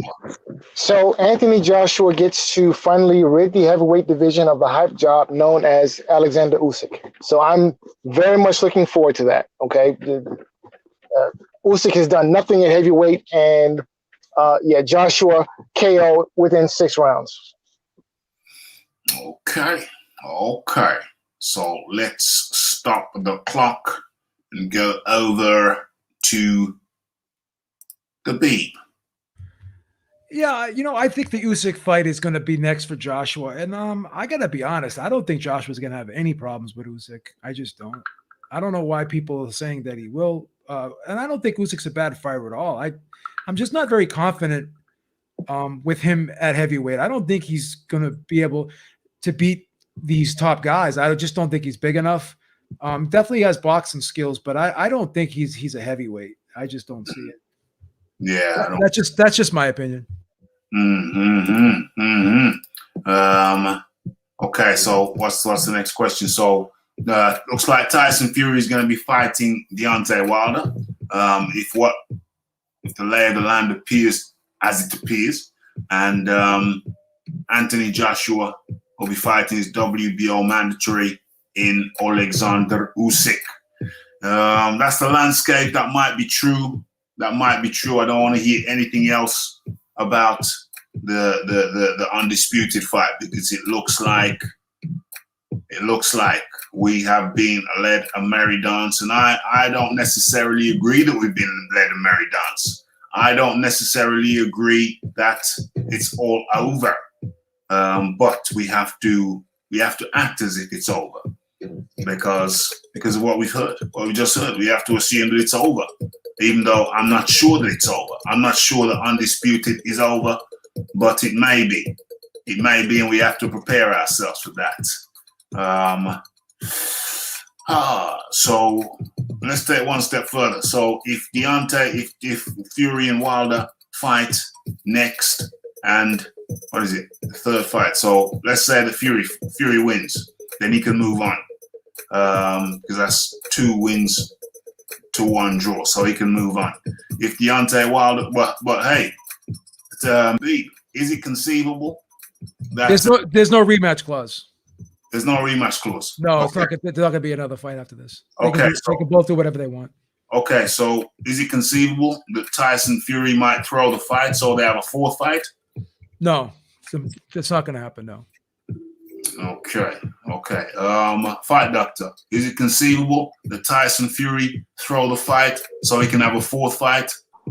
There will be no 4th fight. Fury needs to win. Period. What if he loses? What if he throws the fight? Then there's a 4th fight. No, there will be no 4th fight. If Fury needs to win. If Fury loses to Wilder, Wilder goes and fights Joshua. Period. That's what's going to happen. Okay. So Fury needs to win. Okay, so that's the next question then. I'll start with B. I'll start with me. If Fury I'll start with B. If Fury wins Deontay Wilder in the 3rd Wilder fight, do you think he goes ahead and fights Joshua, or is Fury more similar to Deontay Wilder in so much as that he wants no parts of Anthony Joshua? Because that's how it's going to look. That's how it's going to look. This is going to be the problem always with Joshua and Fury. You're going to have too many promoters involved, and too many sides are going to have to be made happy here.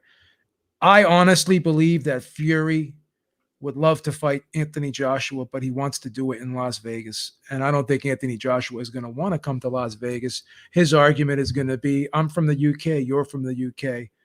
Let's do this fight in the UK. And I'm assuming that the UK would be open by next year. I have a hard time believing that it would not be, but that's just me being optimistic. I could be wrong. In my honest opinion, if I'm going to be objective here, the right thing to do would be to put this fight in Wembley. I would put this in Wembley or O2, one of those two areas. If you could come up with even a better idea over the UK. Wembley or the O2. Wembley's bigger, isn't it? Okay, so Wembley. That's where this fight needs to be, in my opinion, because you guys deserve it. You guys deserve it. I'm not kissing ass. I'm being honest. You guys deserve it. I'm UK's adopted son. I wear the Union Jack on my chest a lot of times. I have plenty of connections over in the UK. I'm very well loved in the UK.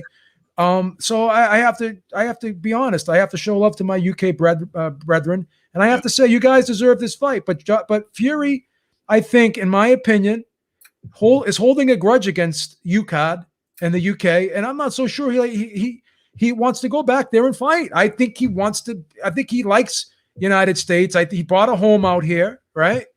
He's hanging out, spending a lot of time out here. He didn't go back home yet. He's still out here hanging around. He's going to Florida, Texas. He's going Vegas. He's all over the place, right? I think this is his new adopted home. So the problem is going to be both guys are going to have their egos get in the way whenever a fight of this magnitude is coming to fruition. Every time we're in this situation, the egos always take over, don't they? Well, it's not going to. I mean, this is it. This is a wrap. If Fury don't fight Joshua this time around, then as far as I think the boxing public are going to look at this as a massive duck, and Fury can quack off. Yeah, I mean, he's not gonna. Well, what's gonna happen though is they're always going to be able to say it's not our fault. It was because of what the arbitrator decided upon. But because he was, leading everyone on the way he did, then quite possibly maybe people could say you never wanted this fight anyways. You were just pretending you did. That's always going to be out there. I can't tell people. That's what it is. That's what it is. That's going to be the perception. Yeah, there's going to be a large amount of people with that perception. I don't think everyone's gonna believe that. What I will say is, in my honest opinion, I don't think he's concerned about fighting Anthony Joshua. And I'm not going to say any man's afraid of another man that steps in the ring, but I don't think he's shown a sense of urgency to get this fight off right now at this particular time because of his layoff. I think his layoff is having an effect on his decision making in regards to fighting Anthony Joshua now. I think he would rather fight a guy like Deontay Wilder, who, like himself, has been off for a long while, and who he already has Deontay Wilder's number. And like I said, it's all about risk reward. But from a fan's perspective, this is not really a move that's going to make people happy. To be honest with you, there's going to be a lot of unhappy people and a lot of resentful people towards Tyson Fury. There's absolutely no question about that. I can't put a smiley face on this. And in comes the man like the H-Mo-9. H-Mo-9. What is it? Yo, what's good? What's good, Rafi? How you doing? Shout out to everybody on the panel, the Fight Doctor, and Habib. How y'all doing, man? I see that there's been a ruling today. I believe that the judge ruled in favor of Deontay Wilder, and it's a whole bunch of crazy stuff. Yesterday, Tyson Fury announced the fight. He was excited. I still feel like the fight will happen. I noticed that Anthony Joshua fans are trying to push false narratives all of a sudden to big up their guy. And man, what's the false narrative? What's the false narrative? What you're saying, a massive duck. The false narratives that you use to build up Anthony Joshua. And I feel like it's not fair. We here to speak the truth. I'm here to speak the truth about the sport of boxing. And Tyson Fury wanted that fight. He signed the contract. He did everything in his power to make the fight happen. So when people say it's a duck, it's not a duck. You know what I mean? We can push false narratives all we want. We can say that What happened to H Money? Dang. I hope he ain't been taken out. I hope H Money ain't been taken out. Where's he come from? Chi-Town? Where's he come from? Chirac? OMG. H Money's been struck down in the prime of his life. That's terrible. Anyway. Yes. An arbitrator in the type for people just joining us. Smash that like button. Hit that subscribe Yo, can button. you hear me? Hit that share button. Can you hear me? Yeah, I can hear you now. He's back. MTK tried to mute him. He's back. But yeah, Rafi, it's like I noticed that, you know, if Tyson Fury and Anthony Joshua doesn't happen next, Tyson Fury will fight Deontay Wilder, which is still a big fight.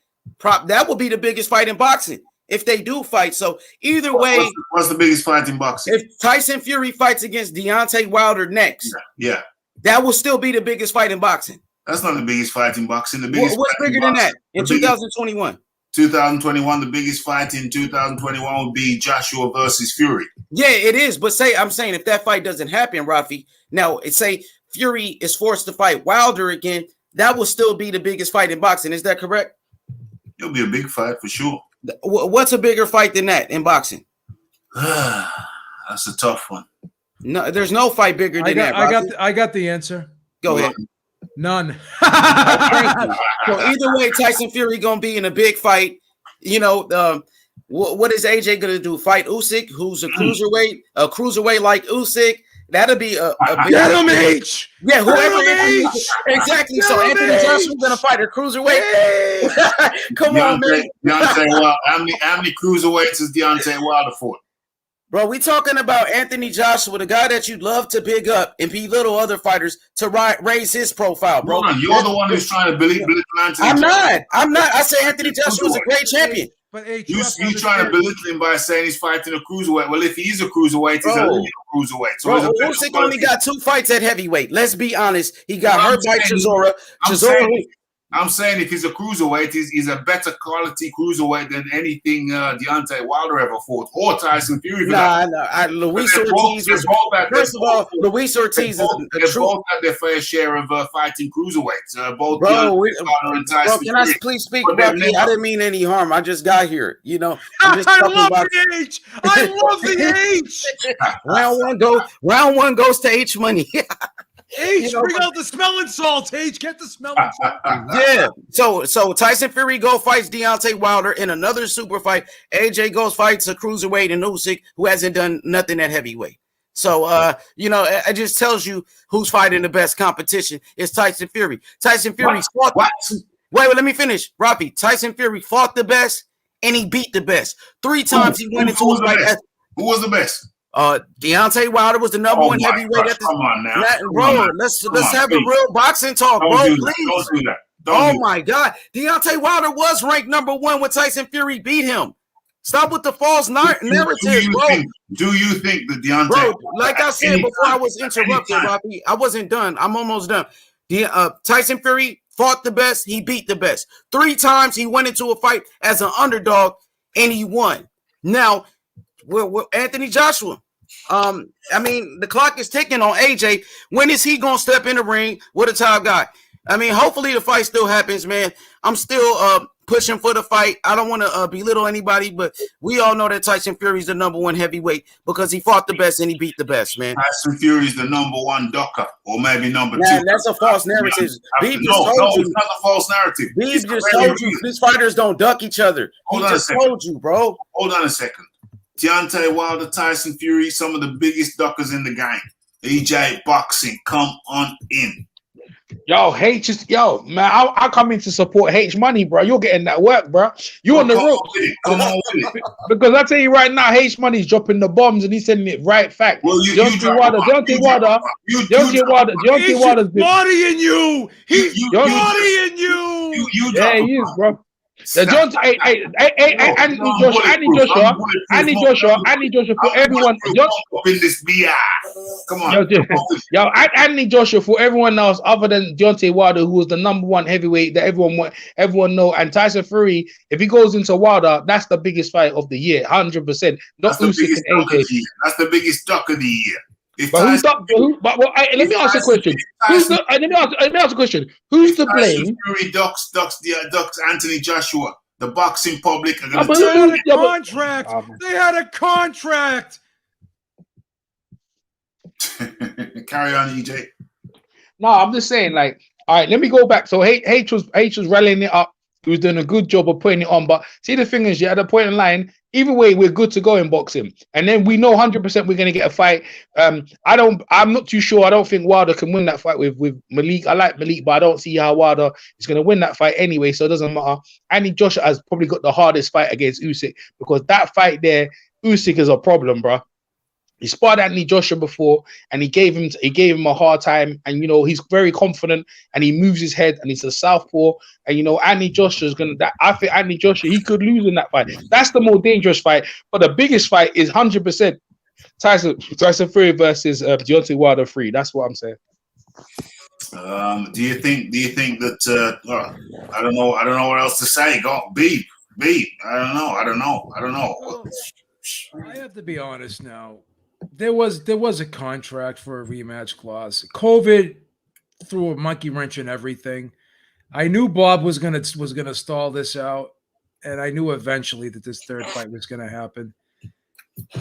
I just don't like using that word duck. I don't like using words like duck, quit when it comes to the sport of boxing, because I just have so much respect for anyone that laces up the gloves. But we agree it's been a grand deception. It appears as if it might have been a grand deception. Well, I told you from the beginning it was a grand deception.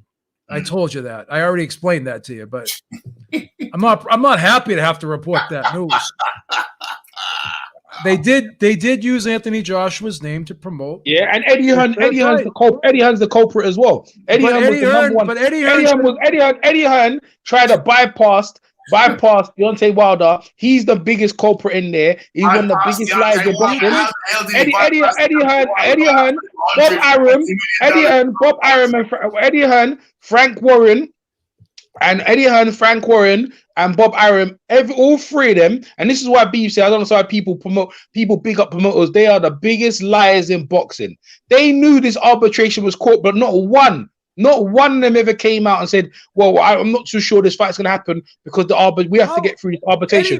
They never put that out in the UK media. Eddie Hunt kept dragging. He kept stringing people along. Eddie Hearn put that out straight away. Eddie Hearn put that out straight away. Eddie Hearn came out and said, "Listen, that's their business. They're dealing with." No, you don't listen to me. You don't listen to me, Rappy. Wait a minute. You don't listen.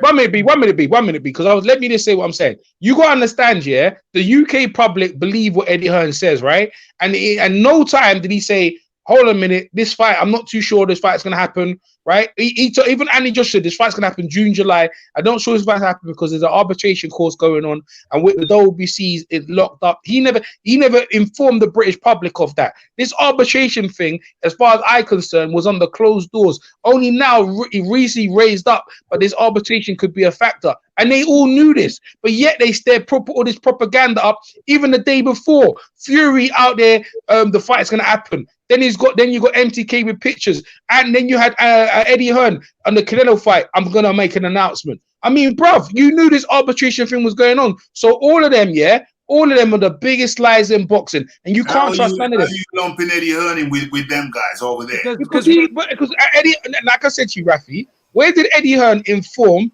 the British media or the British public that there's an arbitration course which could be the stumbling block for this fight not to happen? When did he ever do that? That was we knew there was arbitration. No, Eddie Hearn. When did Eddie Hearn ever do that? The Fury side said it was not a problem. It was not a problem. It was not a problem. That's what they said. How can you hold Eddie Hearn accountable for the actions of Top Rank, for Bob Arum, for Frank Warren? How can you hold them accountable for their actions? That's outrageous. Well, now let me answer the question. Rafi. No. Let me don't come back at him, and you can. Eddie, all right. So to answer your question, yes or no? Did Eddie Hearn know? Right? And did Eddie Hearn know that there was an arbitration course? Everybody knew the arbitration. I'm asking you, I'm asking you, yes or no? Do you think Eddie Hearn knew? Yes or no? No, all right. So you say, I Rappy. So yeah, so yes, Eddie. Hold up. So yes, hey, so yes, Eddie Hearn knew. So Eddie Hearn knew. The arbitration. All right. So what I'm saying to you, everyone who came out and said this fight, everyone who came out and said this fight was going ahead, they are all should be held accountable. Along with Tyson Fury, they are the biggest liars on the planet. And you see what they're doing with the Billy Joe Saunders. You see what they're doing with the Billy Joe Saunders situation. They're out here lying on Mark Tibbs, trying to say that he didn't throw the towel in. You see what's going on there. So why are we trying to say that these people are good for boxing? Why are we trusting promoters? Why are we trusting promoters? MTK, Top Rank, and Matchroom, Tyson Fury themselves, Anthony Joshua as well, accountable as one of the biggest liars in boxing. Yes, sir. That's what I'm saying. Thank you. EJ, let me say one thing. EJ, I'm saying one thing. Hold on. I'm say one thing. EJ, Eddie Hearn did the most talking. Eddie Hearn did all of the talking, bro. He's the biggest liar. You're looking at the prosecution and the defense as the same. Let Phil get in. Let Phil get in. He's been waiting. Phil can come in a second. You're looking at the prosecution and the defense as the same. You're trying to tell me they're the same team. I know Phil's going to speak. I know Phil's going to speak some knowledge. That is completely and utterly ludicrous to say the prosecution and the defense are all one team. Although in certain I'm going to go after Phil. Although in certain exceptional circumstances, hey, sometimes people do work in cahoots. But in this instance, Eddie Hearn has been working his ass off trying to get this thing done, and in the meantime, he didn't do his due diligence. And in the meantime, we got Top Rank, we got Bob Arum, we got Frank Warren, we got Tyson Fury playing. They're complicit. They were complicit in a fraud against the boxing public. Tyson Fury. Andy Joshua came out and Tyson Fury, Bob Arum, Frank Warren. They are all complicit. No, Eddie Hearn and Andy Joshua. Hold on, the British public and the boxing public. They are fraudulent characters, nefarious actors in this game. Ralph is triggered. He's triggered. Wait, can I chime in, please? Everybody wait your turn. Can I chime in, please? Everybody wait your turn, please. Phil Walker. Let Phil go. All right, man. How y'all doing? I see the panel is on fire, like always. Fire over here. So Raphael Dawkins, Combat Radio. You know how we do. I love it, man. I love it. Hey, look, let's first and foremost say this right here, right? I will say this right here. It's unfortunate that the news that we got and I wanted to see Undisputed, right? But at the same time, you have to look at these guys, these promoters, right? I mean, at the end of the day, we knew something kind of was up with this whole fiasco from the beginning. I mean, think about it. These guys have been planning for this fight for quite some time, and people, talk a lot of stuff about Frank Warren. But I will say this right here: out of everybody involved in this situation right here, Anthony Joshua didn't speak much on the fight happening. He left that to Eddie Hearn. I will say that. And Frank Warren, he was the most transparent out of everybody on the promotional side. You understand what I'm saying? Frank Warren has been saying for quite some time that I don't know if this fight's going to happen. Now, he never gave a specific reason. But Frank Warren, out of everybody involved on the promotional side or the management side, he's the only one that was semi-transparent in saying, hey, look, Tyson Fury hadn't signed anything yet. He hadn't signed anything. So until you sign on the dotted line, the fight is just talk at this point. So this is my deal right here. Eddie Hearn's going to do what Eddie Hearn's going to do. His job is to promote the fight, get people excited about it. And at this tenure, I guess he was just hoping for the best possible outcome, which the fight would have been the best possible outcome. He underestimated the arbitration with Deontay Wilder, and that's his fault. I mean, look, I've never heard Eddie Hearn in my life say, I'm going to have news for you next week. Oh, get back with me in a week. Everything was a week. But he never came with any solid information. That's not like Eddie Hearn. So this to me was if you really look at it closely, I think that the clues were there that it was something shaky about this particular issue right here and making this fight undisputed. You know, first it was the location. It's a lot of stuff going on, man. So that's unfortunate, but Deontay Wilder gets his shot again. So that's cool for him. Eddie Hearn is a liar, bro. Next, we're going to the fight doctor. We're going to the fight doctor. Yeah, so Eddie Hearn is not innocent. He's not a victim here. Eddie Hearn, like I said, the man needs to start a manure business. I'll be buying 1,000 shares in his fertilizer business because he's so full of manure. How is it his fault? How is it his fault? Listen, the man is a promoter. He's supposed to be a businessman, okay? So, given that, he's supposed to be a businessman. He's dealing with shady, nefarious characters. No. Eddie Hearn is the shady, nefarious character. Don't get it twisted, okay? Now, look, listen, you yourself... That's Frank Warren.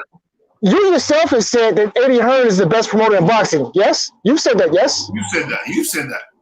No, I didn't say that. You said that. Okay? So you're basically admitting that the man is shady. Okay? Because, I'm sorry, but the big...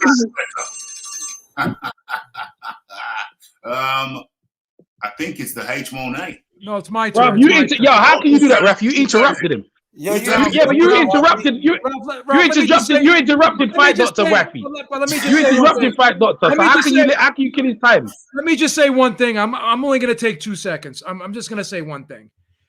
If Eddie Hearn made this statement, "Oh, we were told that the arbitration won't have an effect on this fight." How the hell would he have known that if the result of the arbitration was not rendered yet? You can't sit there and take somebody's word for that, because they had an agreement with the arbiters that whatever the arbiters said, they were going to fall in line with. So how could Eddie Hearn not do his due diligence and not wait till this arbitration was over before he even thought of making this fight? He should have done his due diligence. He did not. That's the problem. No, I mean, they should listen to Frank Warren. Frank Warren was saying that it wasn't going to happen, and it would have been fine. The arbitration would have been ruled, and they just could have said, "Hey, Deontay Wilder won the arbitration, and they have to fight now." That would have been H. Monet. Okay, H. Money's not available. Let's go to EJ Boxing.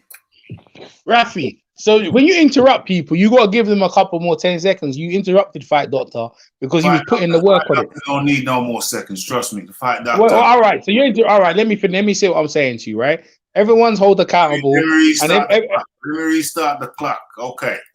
All right. Everyone's held accountable. Now, I don't really care, right? Really, I don't really care either way. It doesn't affect me anyway, because at the end of the day, I'm looking forward to Josh Taylor and Ramirez this weekend. And I know Josh Taylor is going to get his ass beat with Ben Davis at the wheel. 100%. That's what I'm telling you right now. He's going to get stopped. So at least we know we've got a fight date. Wilder's going to fight, and we know AJ's going to fight, and we move on. So either way, but these people, you need to stop putting them on Mount Rushmore and stop putting them on your carpet. And Rafi, stop wearing their briefs and underwear. You know what I mean? Stop supporting them. These guys, wearing the briefs and underwear on your head. You're wearing the briefs. Stop. Referee, stop wearing Eddie Hearn's underwear on your head. You need to come up that. Yeah, you.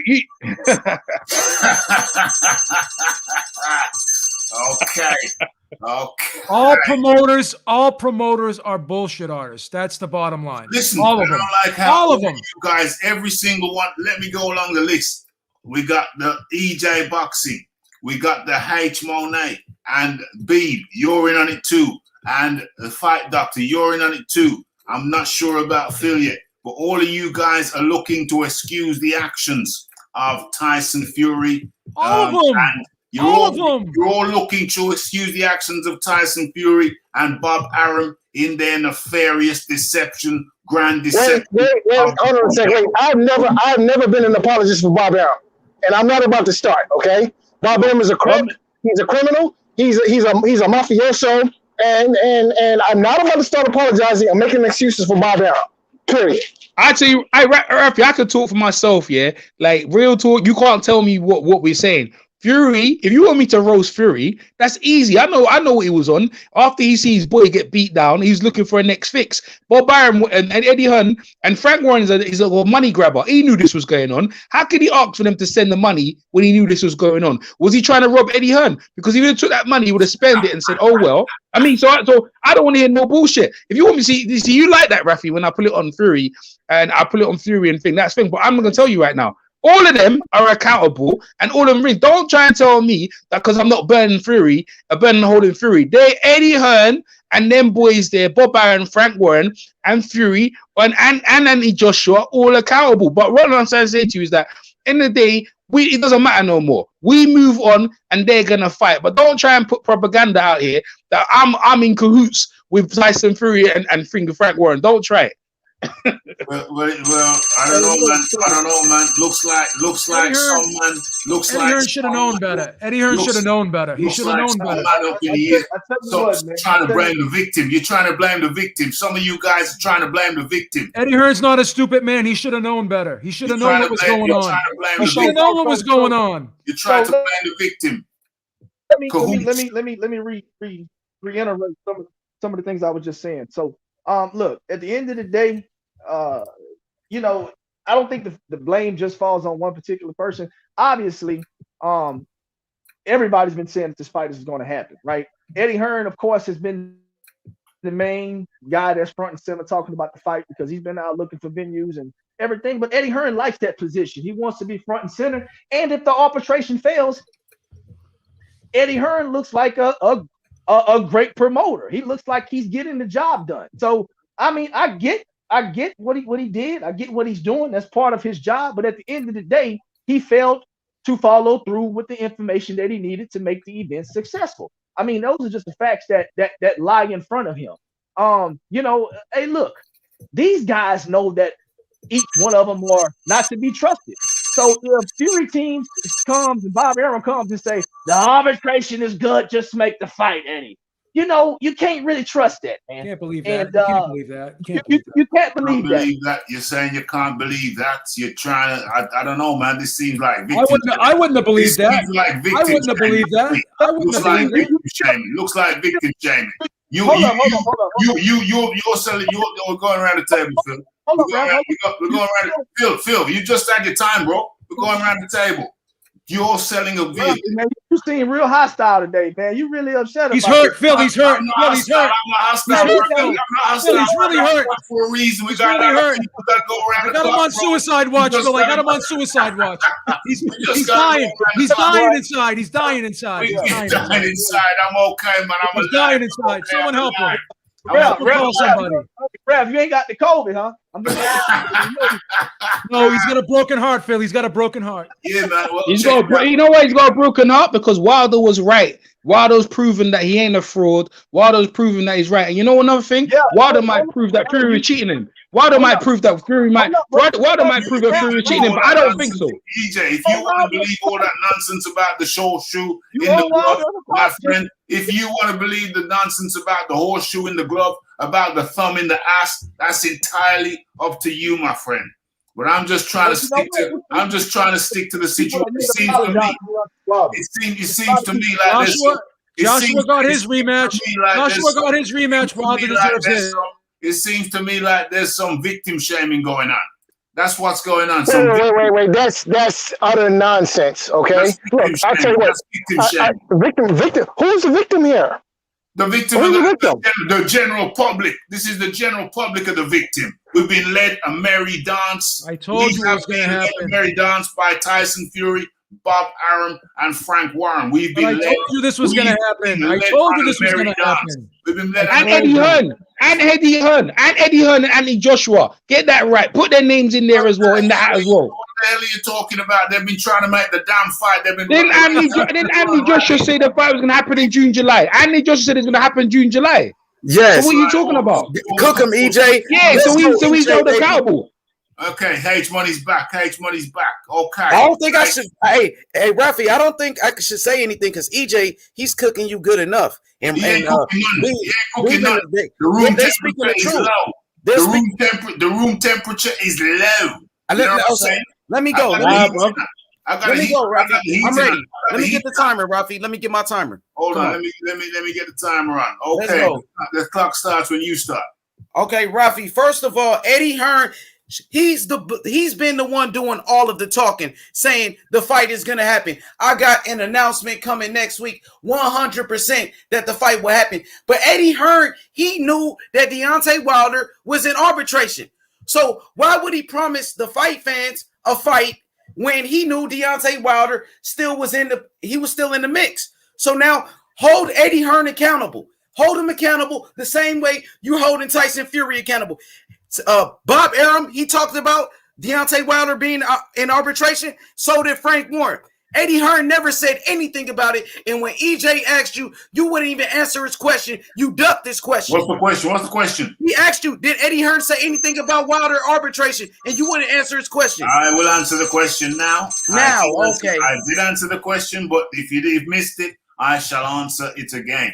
Okay, let's get the clock. Okay. So Eddie Hearn has spoken about arbitration, and he said it's their business over on that side. So basically, he was assured that it was okay. We were assured by Bob Arum on Barbershop Conversations about 6 weeks ago that if arbitration, if the ruling went against Tyson Fury, then that wouldn't be a problem. That would mean that we'd have to pay them some money. Tyson Fury would have to pay some money to Wilder. We were not told that what would happen is that they would go for another fight immediately. We were duped, we were conned, and we have been the victim of a grand deception by Eddie Hearn, right? Eddie Hearn is the one that lied. Tyson Fury. Eddie Hearn. Keep it real, bro. How did Eddie Hearn lie to you? Because he promised the fight, 100% the fight will be announced. And he said that. He kept saying 1 week later, give us 1 week. That was Eddie Hearn, like Phil Walker said. Phil Walker said it correctly. Yeah. The fight has been announced for the 14th.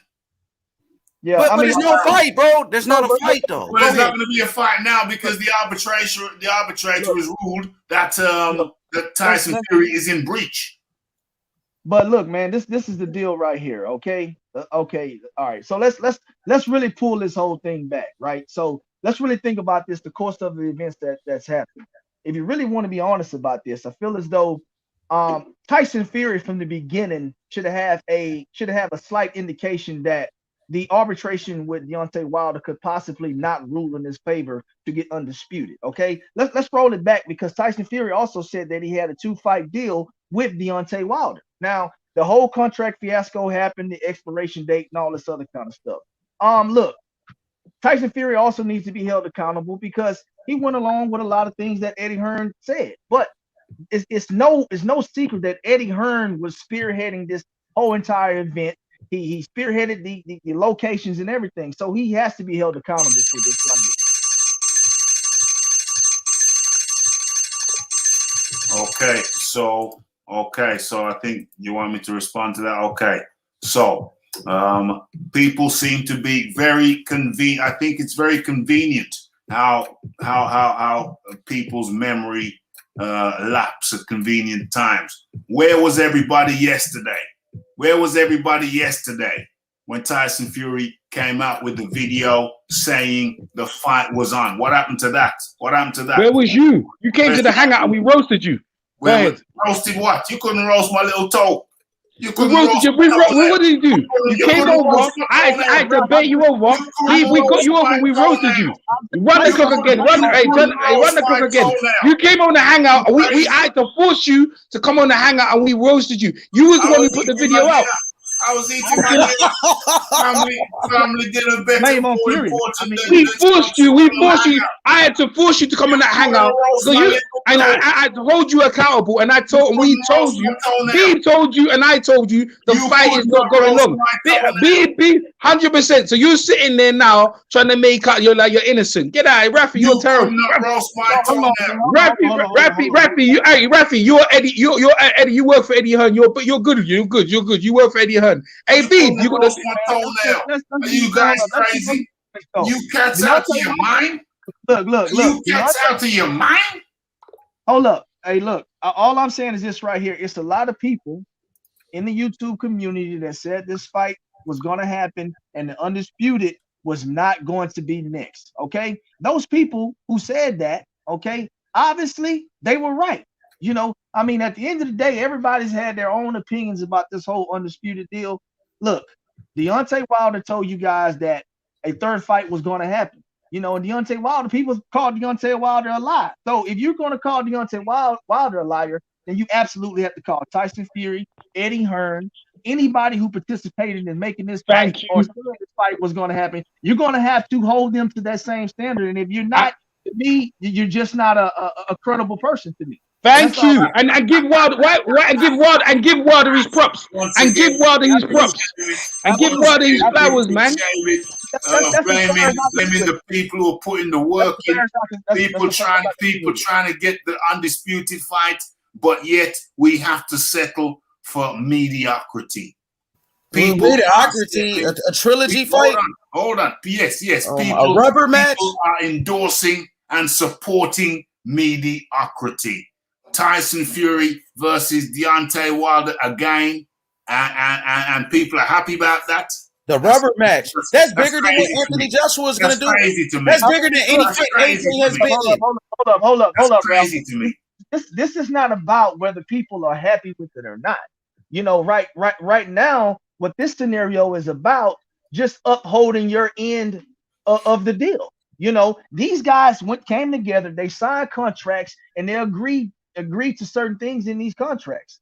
Some people may have misled the public. In this case, Deontay Wilder and his team did not mislead the public. They've been upfront from the beginning, and you have to give them their credit. You understand what I'm saying? That's right. You know, yes.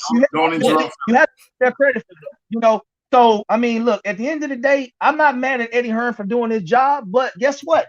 You dropped the ball on this one, and it's obvious. It's not that we're trying to blame any one person. Look, Deontay Wilder team was right. Eddie Hearn and the rest of the guys that said this fight was going to happen was wrong. Those are the facts, no matter how you spin them. Okay, who's next? The Fight Doctor. Fight Doctor, are you ready? Fight Doctor ain't ready. You ready? Where's Joe Habib? I'm right here. I mean, you know, you have to be honest about the situation. If if Eddie Hearn is saying when he's asked about the arbitration, well, I don't know, that's their business.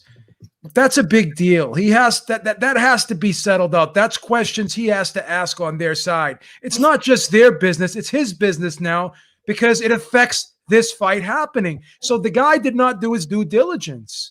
So now this is the narrative that he's going to sell, and people like you are going to eat it up like candy, and they're going to soap it up with French toast and syrup. Like you're going to just eat it up, is because you're going to be like, well, he was lied to by the other side. He wasn't lied to by the other side because nobody knew what the arbitrators were going to do. Okay, Beeb, you just switched up the game. You told us originally that the people were duped, that Joshua was used, and therefore. No, I didn't say that. I said the fans were duped. Well, Joshua was duped as well. You said Joshua was duped as well. No, I did not say Joshua was duped. Joshua wasn't duped. I said the fans were duped. Okay, let's get it right. My understanding is I wasn't duped because I knew all along what was going to happen. My understanding is that you said they used Joshua. True or false? They used Joshua's name to promote Fury. Okay, so Joshua was in that regard, he was used. He wasn't duped. He was used. Well, if he was used, if he thought something was going to happen and it wasn't really going to happen, he was duped. Was he not? He had no idea the fight was going to happen. Okay, so was he not duped? Was Joshua not duped? No, he wasn't. Hey, look, man, AJ did right by not saying much at all, man. You know, sometimes not saying nothing is saying. He did say something, Phil. He did say something. He gave a date. He went along and said the fight was happening in July. You're interrupting, Phil. You told me not to interrupt Fight Doctor, and what you done now? Look what you done did. You interrupted Phil. Come on, AJ. Restart the clock, Rafi. Restart the clock. Okay, restart the clock. Phil, back to you. BJ, Now, please. this is the deal right here. Now, let's be honest about this. Anthony Joshua really pretty much remained solid during this whole ordeal in trying to make the fight between him and Tyson Fury. He trusted his guy Eddie Hearn. That's his guy, and he pays him a lot of money to get things done. So he stayed quiet, man. We always knew that he wanted the undisputed fight. Okay, so that's no secret. Now, when Eddie Hearn came out and said that the fight is going to be made, then yeah, Anthony Joshua backed his guy because he thought that it actually was going to be made. I don't see anything wrong with that. So look, at the end of the day, I don't think Anthony Joshua should be held accountable for anything. If anything, he was duped by his people because he trusted Eddie Hearn, and Eddie Hearn didn't get the job done. That's not saying Eddie Hearn's not a good promoter, because I think he's a great promoter. He just didn't do his due diligence on this one. And unfortunately, we don't get undisputed. Don't mean we won't get it later on. Don't mean we don't get it later on. Tyson Fury involved in a grand deception. It's another black eye on the game. Yo, Rafi, EJ he had something to say. He said that AJ did say the fight will happen, and I believe so. Ain't that right? Let him say for himself. He's here. Let him say okay, for go himself. EJ, H Money wants you to say some disparaging things about Anthony. He said, hey, put me on the clock, Rafi. Put me on the clock now. I must say, Rafi, yeah, you, yeah, are very entertaining. Yeah, you're causing trouble. You're doing my role, what I usually do on my channel, and you're doing a good job being the villain. Now, Anthony Joshua came out and said the fight was going to happen in June, July. And everyone knows in professional boxing, the fighter knows everything about the contracts. They leave it to their lawyers in certain situations. But Anthony Joshua did know about this, right? And he did comment on it. And his fans believed it like, June, July. And he said the Undisputed is going to happen. And if you really wanted the Undisputed, when he was fighting Vladimir Klitschko, Wilder was sitting ringside and he could have made it there and then. But what he did, he asked for a dead man. He wasn't even fighting Tyson Fury. So now let me tell you something. Anthony Joshua is holding accountable because he knows. And that's it. I'm not going to hear nothing. He knew, and Tyson Fury knows. Correct. H Money, you're nodding in agreement. You're saying correct. Anthony Joshua knows what, H Money. Anthony Joshua knew what. As EJ just stated that. I want to hear from you, H Money. I don't want to hear. I don't want to hear. My clock. Could you restart my time? Can I get my time back, please? I want to hear another man's name in your mouth. I want to hear from you.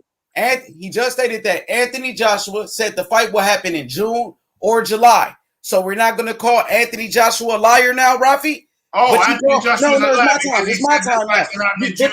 You call Tyson Fury a liar, but you won't call Eddie Hearn a liar. It's like you're being biased. This is non-biased boxing talk. Both of the fighters wanted the fight to happen. I'm not here to call this person a duck or that person a duck. And you shouldn't do it either. You're just trying to build up Anthony Joshua. You're trying to save face for this guy every time. You can't fight for him, Rafi.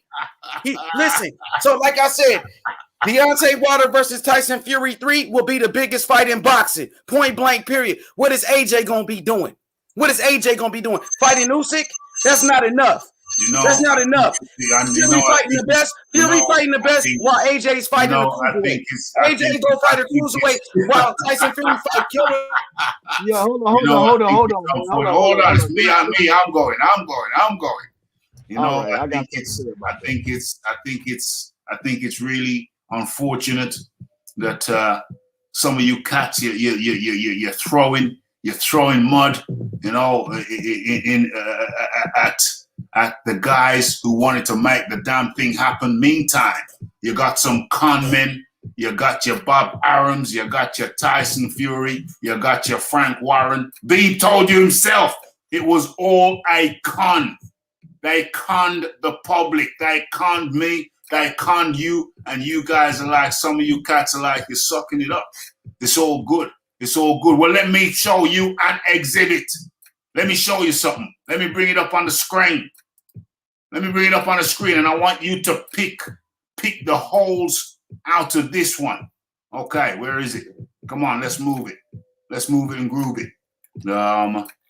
Where is it? Okay, let's get it up. Let's get it up on your screen.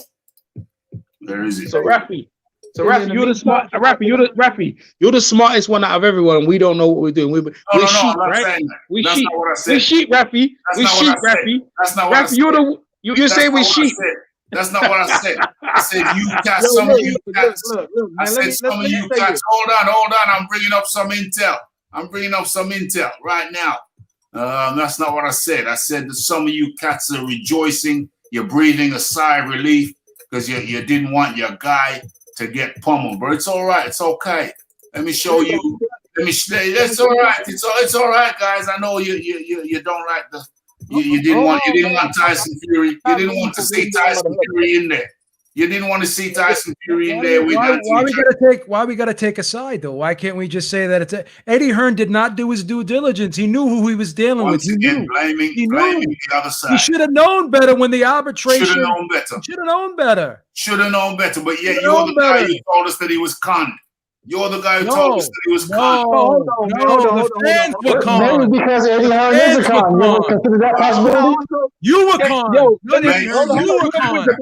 That's why you're so angry right now, because you're so mad. Eddie Hearn wasn't conned. Eddie Hearn wasn't conned. You were conned. Hold on. Let me say something. Let me say something real quick. Let me say something real quick. Okay, look. I mean, at the end of the day, I'm one of the few guys I wanted to see undisputed. Okay, I mean, I can't speak for everybody. Seems like there's only a couple of us. I can't speak for everybody on the panel, but I will say this right here: I wanted to see undisputed, and more than undisputed, I wanted to see Deontay Wilder get back in the ring and get a win underneath this belt, because I still think he's a credible heavyweight. Now, this is the deal right here, okay? And I'm gonna say this, and some people may take it the wrong way, but Al Heyman is undefeated against every other manager and promoter in boxing. It's like anytime something goes to any kind of arbitration, court, or anything, at the end of the day, this guy just doesn't lose. And I mean, that's the facts of the matter. So I will say this right here for future reference. If you got to go against Al Heyman, you better bring your A game. So this is a victory. Yeah. He didn't do his homework. He didn't do his homework. This is a victory for Al Heyman. Oh, he's undefeated against Bob Baron. Bob Baron getting that work, bro. Hold on, EJ. Ralph, when Eddie Hearn is asked about the arbitration, he can't say, well, I don't know nothing about that. That's their problem. Because it's not their problem if it's an impediment to stop the fight. He needs to be concerned with that. He can't just say it's their problem. He didn't do his due diligence. He fell asleep at the wheel. Oh, And now you're and because of that, look at the state you're in right now. Because of that, you have to be mad at everybody. You got to be mad at everybody. Be mad at Hearn. I know that you have to go into Matchroom office tomorrow and punch in, but you still got to be mad at your boss for what he did to you. Hey, so basically what you cats are saying, the bulk of you cats, okay, all right. Hey, doctor, I think the fight doctor was ready. All right, man. Back, Rafi, the fight doctor. So what you guys, hold on. So the bulk of you guys I'm hearing from, it seems like you're saying, okay, so some guy comes to your home and he wants to buy your car. And he writes you whatever. He uses his card, and it's all good. Yeah, it's gone through. The payment's gone through, and what do you know? Half an hour later, your bank comes through. There's an irregularity. The guy's made off with your car, all the papers, and the money, or banker's draft, and he's taken the banker's draft. He's withdrawn it, and you've got no car, and you have no money. And it seems to me like some of you cats are saying, well, hey, it's my fault. Somehow it's my fault. I don't know if I can jive with that. Let me use my scenario. All right. Let me give you my scenario. So you're going on, you're a boss of a company and you're interviewing somebody. And then you ask that person, hey, man, do you have a criminal record, right? And they say no, right? So are you just going to believe that person, or are you still going to run the Corey check on them? Still going to run the check.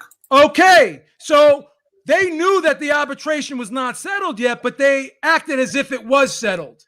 And they should not have done that. So You cannot be optimistic about things when you know that you're not 100% on them. When he was asked about the arbitration, this quote unquote, I don't know anything about that. That's their problem. They're figuring that out. So he needed to know whether or not that was going to have an effect on the fight. That's his fault. He didn't do the due diligence. It's just common sense. Common sense now. Everybody knew what the situation was. When all of a sudden it's his fault. Carry on, Phil Walker. You're going to want to hear this right here. Now, I'll give you a different scenario, Habib, because this could have very well been the situation. Okay, so Bob Arum and Eddie Hearn could have came to an agreement that Eddie Hearn could have told him, hey, look, I'm going to take care of everything on my end. And Bob Arum could have told him, hey, let me handle the arbitration. We're going to take care of that. You deliver on your end, I deliver on my end. And at the end of the day, the fight can be made. Now, with that being said, that still does not discount the fact that Eddie Hearn announced the fight before the arbitration had finished. But it could have been a gentleman's agreement that both of these guys were going to take care of their part on their separate ends. Look, let's be honest about this. At the end of the day, Eddie Hearn did deliver the fight. It's not Eddie Hearn's fault that the arbitration didn't rule in Tyson Fury's favor. That's a great So with that being said, that could very well be a scenario. But Eddie Hearn should not have announced that fight until the arbitration was over. He is not off the hook for that. Thank you. Rafi, let me go next. Rafi, let me go next. Yeah. Okay. Okay, go. All right. Eddie Hearn, right, tried to block Deontay Wilder, right, from the longest. He didn't want to give him 50-50. He didn't want to talk about he don't deserve this, he don't deserve that. He could have made that fight a long time ago. The Undisputed happened. They tried to block Deontay Wilder every case, try to block Al Heyman out there, try to do a money grab with Tyson Fury, try to have a all-UK super fight, and it's all gone to pot. You're going to have to go see the Americans, try and get that belt. And it's good for boxing. What's happening right now is good for boxing. Because you know why? We're going to get the best. We're going to get Usyk get his title shot. We're going to get Wilder get redemption if Fury or not, right? And then we're going to get the Undisputed, and it's better for boxing. But at least we have dates and we have time. Okay, who's next? Can I chime in? Can I chime in, please? Fight doctor, let's go. Don't cut him off, Ruffy. Let him cook. So there's an old saying, right? Don't let your mouth write a check that your ass cannot cash. And that's exactly what Eddie Hearn has been doing, mouthing off about fights going to get made and we're going to make an announcement next week. Next week comes and it's the same story. Well, Eddie Hearn was doing all this talking about as if he was so sure that the fight was going to get made, there will be an announcement. And where are we now? Where are we now? 20 seconds. That fight is further away today than it was yesterday. Trust and believe. So trust. Them's the facts. Okay, so how you seem to absolve Eddie Hearn of all of his sins, I'm not quite understanding because, as far as I'm concerned, he was definitely part of this whole orchestrated failure. Okay. Okay, I'm going next. Okay, so Eddie Hearn was working in partnership with two guys of dubious, well, I don't want to say the word, two dubious fellows. They fell down on their end, and it appears that Eddie Hearn lived up to his end. Very simple. Simple as that. I repeat. Nonsense. I repeat. Nonsense. I repeat. Hold on. How many seconds? 17 seconds left. Okay. Eddie Hearn had two partners, a few partners in this. Frank Warren, Bob Arum, and they failed on their end. They failed. Well, what did I do? So wait, explain to us how Eddie Hearn didn't fail. Explain to us, please. Because I'm curious, inquiring minds want to know. You want me to explain? You want me to explain? Okay. Please explain. How did Eddie Hearn not fail? I know what the question is. I'll proceed. Okay, the clock started. Okay. So Eddie Hearn was dealing with two partners, Frank Warren and Bob Arum, and they failed to live up to their end. Eddie provided you with the fight dates. That's what he do. He provided you with the location, and so he provided the fight date and the location, and them guys. Did he provide an announcement? Please, sir. Excuse me, sir. I got a great point. Bob I got a great point that I'm going to kill everyone with right now. Bob Arum and Frank Warren failed. Ralph, I don't even need all my time. Go ahead, B. Time starts. This is a great question. Go ahead. Did you not hear Eddie Hearn say, if this fight does not get made, I will take 100% of the blame? It came out of his mouth. Yes or no? I didn't hear that. He said it. Anybody else? He said it. He said, if this fight does not get made, on my mother's grave, I heard him say it. On the Zone interview, he goes, if this fight does not get made, you guys can all give me stick. I'll take 100% of the blame. And to speak on what Phil said, Phil could be 100% correct. I'm not discrediting anything Phil said. But in a situation, in a fight of this magnitude, you need more than a gentleman's agreement. 7 seconds. I'm not taking a gentleman's agreement. If I'm dealing in big business, what's wrong with that? Sorry, I don't take no. That the court is filled with people that took gentleman's agreement. There's courtrooms across the whole country, the world, that are filled with people who took gentleman's agreements. If you're going to have a gentleman's agreement, you first have to be a gentleman. And Eddie Hearn, Frank Warren, Bob Arum don't fit the description, sir. They don't. Hold on. He was the only person that promised the fight was going to happen. No one else promised you this. Yeah, because they're shysters. That's why. He has to. They all have to get blamed. But he was the only person that promised the fight was going to happen. So this is the deal right here. Like I just said, Eddie Hearn. I'm just listening to some of the things that he was saying. Okay, he's like, hey, that's not none of my business or whatever. I mean, maybe he trusted that Bob Arum was going to handle it. Maybe it was shouldn't have though. He shouldn't have trusted him or whatever. But this is my point right here. Whether the scenario worked itself out that way, I'm just giving different angles of how this thing could have played out. Right? I want to be as fair as possible. But at the end of the day, nobody put a gun to Eddie Hearn's head and told him to announce the fight. That's where he messed up. Exactly. Okay? He could have been a gentleman's agreement, and guess what? If the fight didn't happen, he could have said, hey, look, I did everything on my end. Unfortunately, the arbitration went in favor of Deontay Wilder. Look. He promised. Undisputed still can happen. It just can't happen when we thought it was going to happen. He promised. He promised the fight was going to happen. He said, "I promise you the fight is going to happen." He said. Well, what the hell? You're victim shaming once again. You cannot make promises you can't keep. There were 3 people in the partnership. Yet you're blaming the one guy. I'm blaming all 3, but only I'm blaming all 3. One person promised. One person promised. Who held up his end. One person promised, and one person said, "If I don't get this over the line, you can blame me." He said it. He said it. Blame him then. I don't blame him. I don't blame him 100%. I blame everybody because I'm being objective. I'm not cashing matchroom checks. Yeah, I mean, look, brother. Hey, check this out. Hey, it's enough, blame to be passed around. Okay, we got to think about the magnitude of Undisputed, right? And being so close to it and not getting it. It's a lot of people that's like you Yankee boys are happy. Not you, Phil, but your brethren, your Yankee brethren are happy.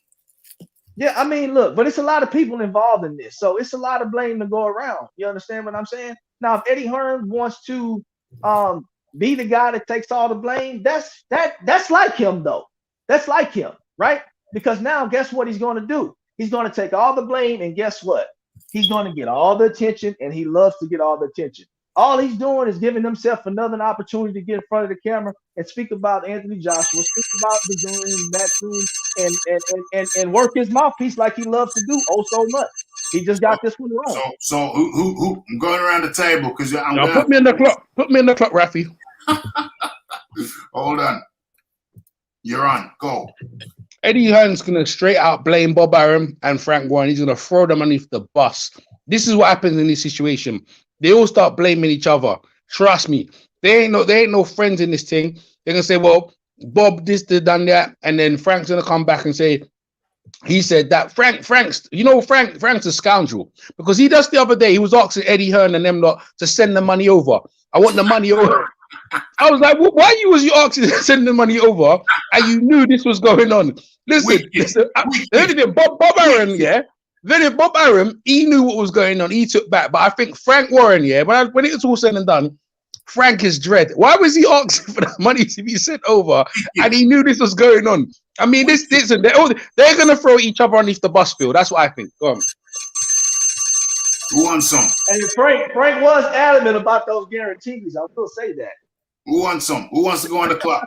Who wants to go on the clock? I'll go on the clock one more time. You're on. Do you believe everything that you hear from any promoter, Ralph, whether it be Eddie Hearn or otherwise? Yes or no? Yeah, I don't want to put my life in the hands of a promoter. So is it unfathomable that Eddie could have been a little bit disingenuous here with the public? Yes or no? Listen, if you're asking me if I think Eddie tried to make this fight, I say yes, he did, and moreover, I say Eddie fulfilled what he set out to do. Deep in his heart, when he knew there were other things going on that were out of his control in regards to this fight. Yeah. Do you think he honestly believed deep in his heart that this fight was 100% done? Yes or no? I think that he did what he set out to do. That's not the answer. That's not the answer to the question. Yes or no? Do you think he really knew with 100% certainty that this fight was gonna happen? Yes or no? Was there any doubt in his mind that this fight was not gonna happen? Yes or no?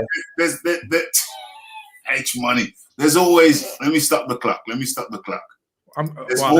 There's always going to be. Listen, Beeb.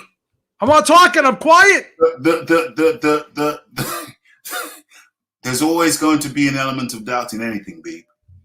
There's always going to be an element of doubt. Beeb, if you got a beautiful woman waiting for you at home, and she's a beautiful cook, and her perfume is just always perfect, and her hair just so. Are you going to put your 100% faith and confidence that she would never go asunder? She would never entertain another man in the marital bed?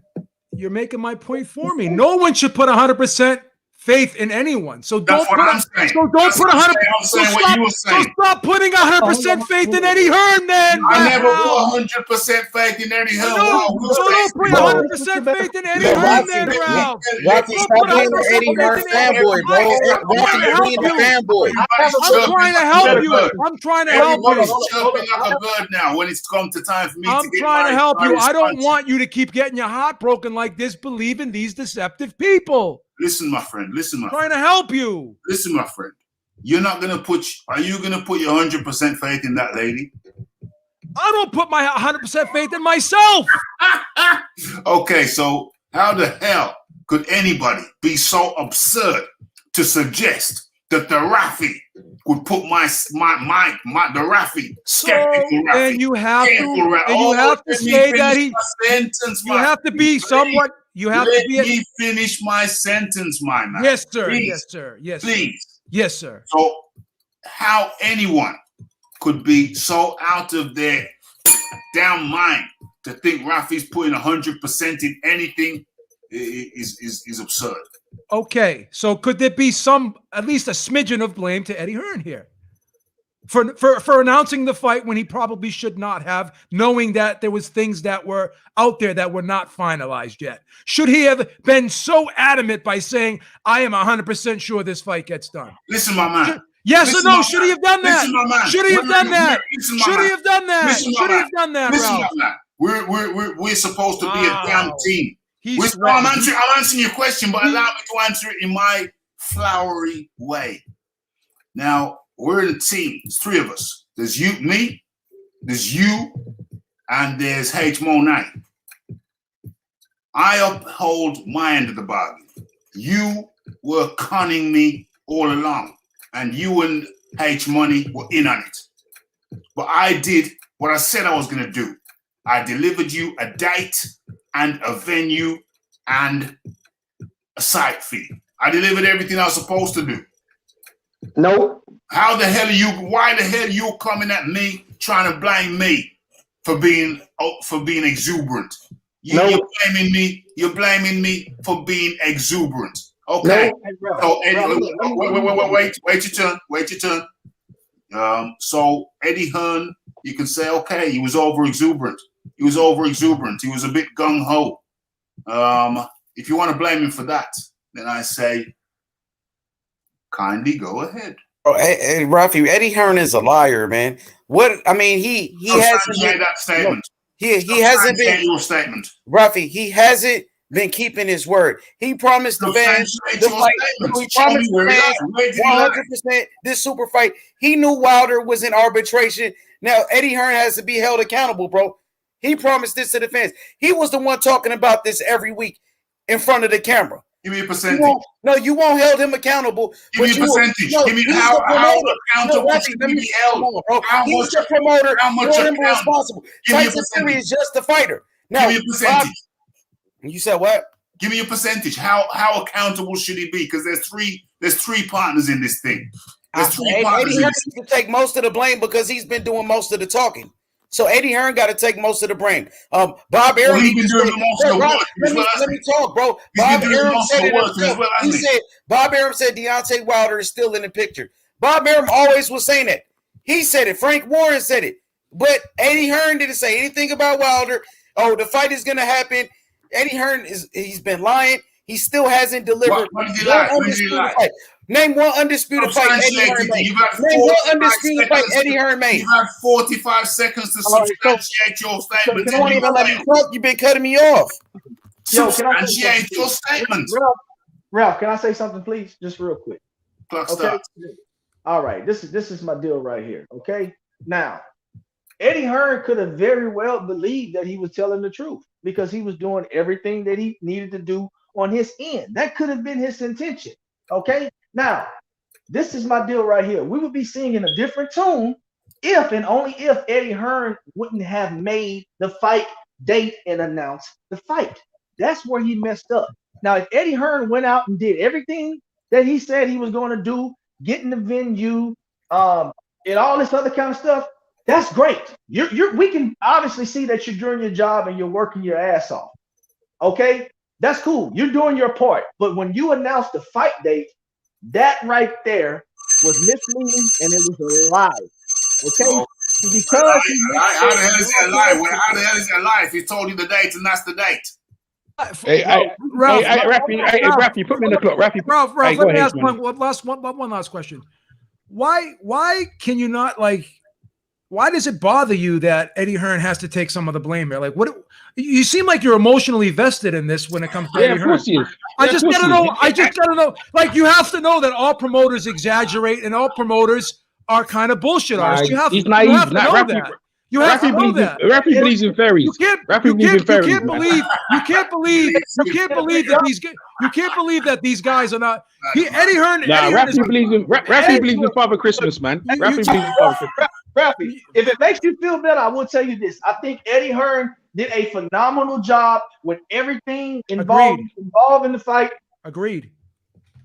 Except announcing the date. A little bit of levity. That's what I was asking for. You see, Phil Walker came in. But hold on. Phil Walker came in with a little bit of levity. You ain't getting none. You don't deserve none. You don't deserve none. Hold on. Rafi, put me on the clock, Rafi, when you're ready. Control yourself. Please. Control yourselves. It's my turn. I'm talking now for a second. Let me start myself. Okay. I'm on the clock. Okay. So a little bit of levity. You see, Beeb came in and said that Anthony Joshua was used. I agree. If it turns out to be what it's looking like, his name was Anthony Joshua was used. His name was used. So that was fair. And now Phil has come in and said that Eddie Hearn has done a sterling job. Those are my key points. That's all I'm saying. Anthony Joshua was used, and Eddie Hearn did a sterling job. That's the bottom line. That's all I'm saying. That's all I'm saying. All I'm saying is outside of announcing. What I'm saying is that was what I've just said. Anthony Joshua was used. It appears, if it looks like it is now, they used Anthony Joshua, and Eddie Hearn did a sterling job. He did what he said he was going to do. He got the venue, the date. He got the venue and the date, and the site fee, and everything was organized. But it seems that Tyson Fury, Bob Arum, Yeah, they were on No, some. yeah, Rafi, you're being Hey, biased. Rafi, put me in the clock, Rafi. Put me in the clock, Rafi. You're being an Eddie Hearn fanboy, Rafi. No, Hey, no, Rafi, put me in the clock, Rafi. Rafi, put me in the clock. I'm just saying what we all know to be true. Hey, Rafi, put me in the clock, Rafi. Hold on. Rafi, put me in the clock. Wait, hold on. Eddie Hearn was used. No, Anthony Joshua was used, and Eddie Hearn did a sterling job. While Bob Arum was sitting there over there in his palace. Eddie Hearn led you down. Hey, Eddie Hearn Trump led you Plaza, down. in the Hey, Trump Rafi, Plaza, in the Rafi, Trump put me in the clock. in the Trump Plaza or Rafi. wherever it is. And Eddie Hearn still let you down. you guys need to some of you guys, not all. No. You know what? Hey, Rafi, put me in the clock, Rafi, Some of please. you Yeah. guys need to Rafi, put him on the clock, Rafi. It's his you turn. need to get a bit of levity. It's You need EJ's to get a turn. bit of Rafi, put him on the levity. You need to clock. get a bit of levity. Rafi, put me in the clock. Come on, you're on the clock. Go. All right, you need to take down all the videos you said about Deontay Wilder as a liar and a fraud, and all the things he said he's exaggerating. You're not gonna get a fight. You lost the fight. You're a bum. You're not gonna get a thing. All the things you said about Wilder. I'm on the clock. I'm on the clock. The same thing you said about all the condemning things you said about Wilder, and now you want some levity with Anthony Joshua. You're not getting none until you take down all your videos. Until you take all your videos down, flaming up and Deontay Wilder, because you said some wicked things about Deontay Wilder, and now he's been proven right. Now you want levity with your man Anthony Joshua. You gets none. How about them apples? You gets none at all. Your boy gets flamed. Along with Eddie Hearn and the rest of them rats, yeah? All of them are out of order. They're all sewer rats, yeah? That's what they are. Sewer rats. I think that's fair, man. I think that's fair, man. You know, Deontay Wilder was right, man. Wilder's team kept I think delaying it go a long Who way. the hell's got playing in the background? It said, like, in quotes, Who the hell's got his people playing in the background? yeah, but at the height of the pandemic. It's you. Hey, H-Money, come on. You gotta be a bit more professional on the mic. Come on. So yeah, talking about sewer rats. Yo, that's them boys over. That's them boys over there. That's your Furies and your Arums. And well, I shouldn't really say that. But anyway, I don't want to say any names, but you know who I'm talking about. Why are you such a fan of a promoter though? The promoter. I'm not a fan of the promoter. I'm a fan of the promoters don't take the punches. The promoters out in the ring. They're not fighting. Progressiveness. They're not fighting the promoters. He's the most progressive, groundbreaking. He's the best promoter in the world right now. Well, how are you not going to show appreciation? But he failed. All great he people. Was set up. Everybody fails, no matter how great you are. Muhammad Ali failed. Michael Jordan lost championships before. Just because you're good at what you do doesn't mean you don't have mistakes that you make during all of your things that you accomplish. You still have failures as long as your accomplishments. He failed. He promised a fight that he did not deliver. Doesn't matter why it happened. He made a promise to you, Ralphie. I'm not interested in promises. I'm not interested in promises. I'm not interested in promise. What he did was he fulfilled what he said he was going to do. He didn't deliver the fight. He delivered the day. He did not deliver the fight. The venue. He delivered. Doesn't matter. That means nothing without the fight. It's zero. The reason nothing without the fight is because Fury. It means nothing without the fight. Doesn't matter why. It did not happen. I could tell you. I could tell you I didn't do this because my alarm clock didn't go off tomorrow. That's why I was late for work. That's not my boss's problem. It doesn't matter. He promised to fight and he did not deliver it. He has to own that. I will receive any stick that you people give me if this fight does not go over the line. You guys can say anything you want. That's what he said. He failed. We'll take him up on it then. He failed. He failed, but he was set up. You told me he was set up. How can you fail when you've been set up? How can you fail when you have been set up? He made promises he should not have made. It's his fault. It's just like this. Say you vouch for somebody, right? Yeah. Say you go, hey man, I want my friend to come work there, right? Yeah. And then your friend works at the same place you work at. You're vouching for your friend, right? Yeah. And then but you don't know your friend's gonna screw up, right? But you vouch for that guy, but he screwed up, right? You have to you vouch for him, so you gotta deal with the blame that your boss is gonna come to you and say, I thought this guy was a good worker. That doesn't mean it's your fault that your friend screwed up, But you vouched for that friend, so you got to accept the responsibility of what he did because you vouched for him. You were his reference. Eddie Hearn made promises that he did not keep. It doesn't matter. You don't accept gentlemen's agreements. You don't make statements like, well, they're going to figure it out. You don't put things in other people's hands that you need to be aware of and deal with yourself as well. He did not do his due diligence. He kept telling you and leading you along week after week after week. He deceived you. He deceived you. You have to accept what he did. You believed every word he said. You put every ounce of faith in him. You said you had all. You said I don't put all my faith in nothing. You said, "In Hearn we trust." Those were your exact words. In Hearn we trust. You used the quote. You made the quote. You used the quote. In Hearn we trust. He lied. He failed you. You have to accept it. He did what he said he was going to do, but he still failed. Yo, Rafi. He's still Rafi. Hey, Rafi. Hey, great show, man.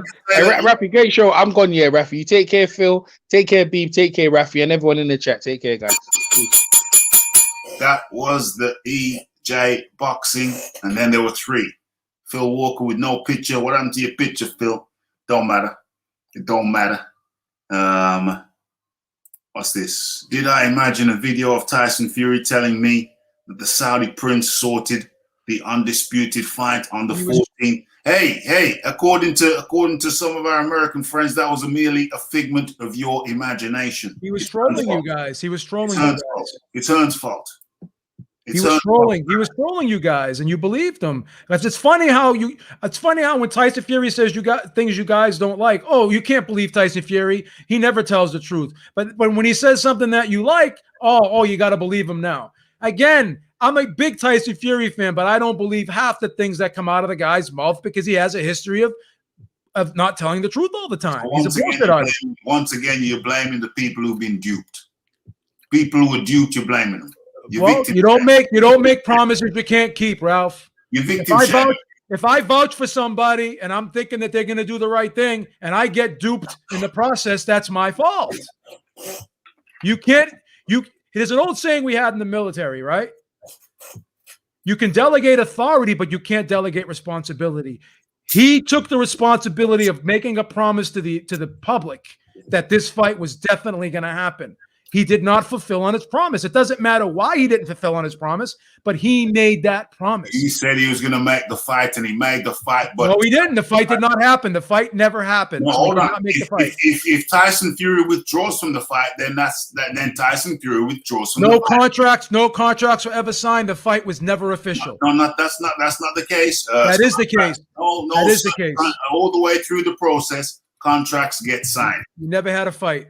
We never had a fight. Multiple contracts get signed. Fight was never official. Now, Tyson. Hold on. Now I'm putting myself on the clock. Okay, as of now, it's just me. Okay, the clock started. Okay, so he said he was going to make the fight. Hearn said he was going to make the fight, and then Hearn made the fight. So he fulfilled his obligation. Now, if I make the fight, I'm the promoter. If I make the fight and you pull out, my friend, that's not my fault. That's your fault. You pulled out. But this is not the same situation that we had with Fury, Klitschko, because Fury actually signed a contract and he actually pulled out. That fight was actually official. They had a date. They had a venue. They were doing press conferences. Yeah. You can't pull out of a fight if you don't sign an actual binding contract. You can pull out of a damn fight when you come to the public and you say, and it's about time. Okay, my time's over. Okay, so now let me play what I've been meaning to play for some time. Okay, let me share it now. Where are we? Tyson Fury, Twitter. There he is. Okay, now let's get it. Let's show this. Hey there, Tyson Fury, the Gypsy King. Got some massive news for you all, guys. I've just got off the phone from Prince Khalid of Saudi Arabia. He told me this fight's a 100% on. August 14th, 2021, summertime. All eyes of the world will be on the Kingdom of Saudi Arabia. And I cannot wait, cannot wait to smash Anthony Joshua on the biggest stage of all times. This is going to be the biggest sporting event ever to grace the planet Earth. Do not miss it. All eyes on us. Peace out. God bless. See you all in Saudi. Yeah. Big dosser. You big dosser. You big dosser. What did I tell you yesterday about this video, Ralph? One big dosser.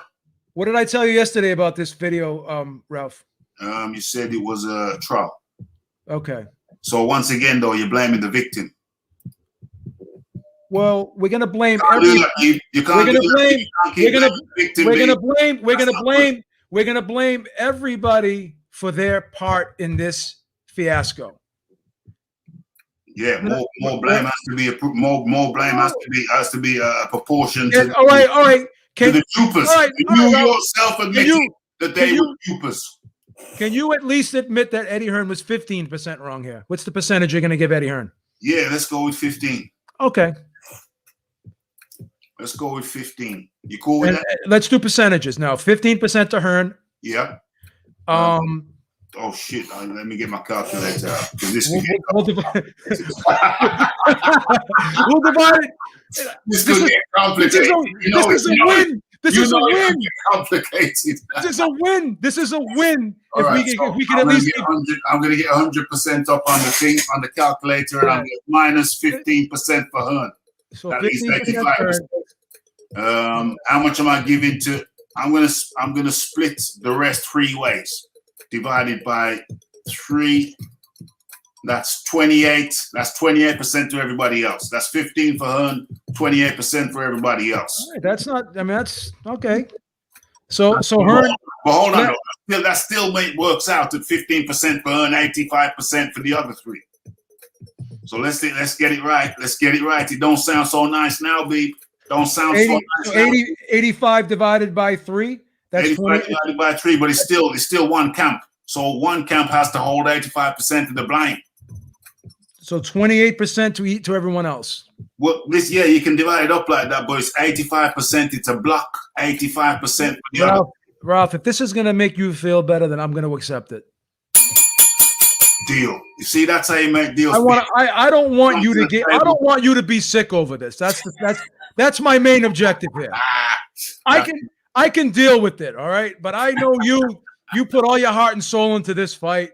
Yo, okay? Please don't blame me for being a heart and soul guy. Can't. Don't blame me for being. I don't mean any insult. I don't mean any insult to you by saying what I'm saying right now. I'm a heart and soul guy. I'm a heart and soul guy. I'm admiring your compassion. Absolutely, my passion. Passion. And in comes the Phil Walker. Hey man, look. At the end of the day, man, my whole feelings about it. I know everybody. We've been talking and going in circles about this, but it's unfortunate we couldn't get undisputed. I mean, let's all be honest about it, right? Let me interrupt you. Redcliffe just made me laugh. Redcliffe made me laugh. He said, but 100% of the egg is on Hearn's. Yeah, guys, you're gonna kill him. You're gonna kill him. Don't do it. It's not any doubt in my mind that right now the way I feel about it, I do think Anthony Joshua and Tyson Fury are the 2 best heavyweights in boxing right now. That's just my opinion, though, right? I don't think Deontay Wilder is as bad as some people say he is. I was looking forward to Undisputed, and I was looking forward to seeing Deontay Wilder get back in the ring and possibly get him a win underneath his belt and get his confidence back. But hey, you know what? This is boxing. At the end of the day, we all know that you always need to expect the unexpected. That's the one thing that you can always guarantee when it comes to boxing in general, right? So look, Eddie Hearn, some people's going to blame Eddie Hearn. Some people's going to blame Bob Arum. Some people's going to blame Tyson Fury. Some people will probably even blame Deontay Wilder. Blame Eddie Hearn. Nobody in their right mind is going to blame Eddie Hearn. Some people would even blame. It's illogical. It's illogical to blame a man who said he was. You just blame them 15%, Ralph. You just blame them 15%. Look. Let me just. I think I was a bit harsh on this fella, but carry on.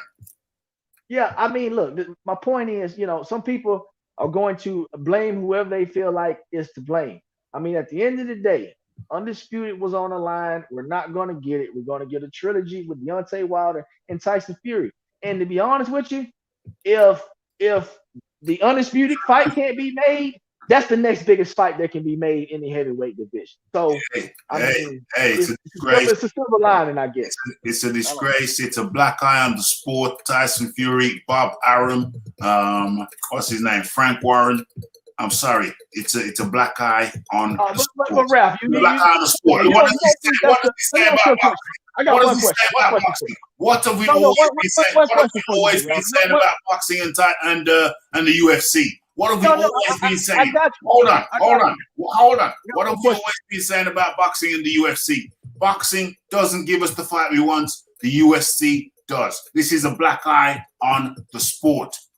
So I hope you Americans aren't gloating over there. I hope you Americans aren't gloating over there because recognize what's happening. This is a black eye on the sport. I got you, Ralph. But look, I want to make a quick point and I want to ask you a question right now. It is a portion of the boxing public that wants to see a trilogy. That's true. Okay. Now, regardless of however you feel about the Undisputed, I'm gonna say this again. However I feel about the Undisputed, how anybody feels about the Undisputed, it is a portion of fans that wanted to see the trilogy, right? So that's a fact, right? Now, I must add onto that is that guess what? Would you agree that Tyson Fury and Deontay Wilder is the second biggest fight that can be made at this nobody's time? particularly wants to see, man. Let me finish my question, Ralph. Calm down.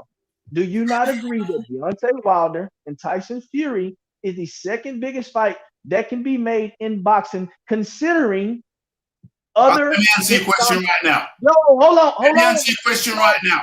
Hold on. No, listen to me. Considering other fighters' schedules, okay? Let me answer your question right now. Okay. Girl A, you like her 80%. She's number one. Girl B, you like her 20%. So she's girl 2. But when you look at the margins, there ain't really no 1 and 2. There's only really 1. And there's only really 1 undisputed. And we've lost that. And we may never, and we may not get it for another 10 years. For another 15 years. I ask people to digest that. Digest that fact. Rafi. How do you feel? How do you feel, Fight Doctor? We may not get to see Undisputed. This ain't no joke thing. This is a serious. No, Rafi, we're going to get Undisputed. There's too much money on the table for that fight not to happen, okay? Just like we got Mayweather-Pacquiao. There was too much money for that fight not to happen. 5 years after when it should have been. Yeah, but we got it. So we didn't get it when we wanted it, but we got it. I'm going to come back to you. No, I'm going to come back to you. Let's just digest that fact. Let's just digest the fact that we're in a situation where we won't get the 2 guys in their primes fighting for Undisputed. Let's just digest that. That's all I'm saying. Let's just digest that fact. It is a black eye on the sport. So even though Phil's right, sure, there's a number 1 fight and a number 2 fight. Just like there's a number 1 girl and a number 2 girl, but you like the number 1 girl 80%. So how significant is the number 2 when the number 1 is so much far and away the more important?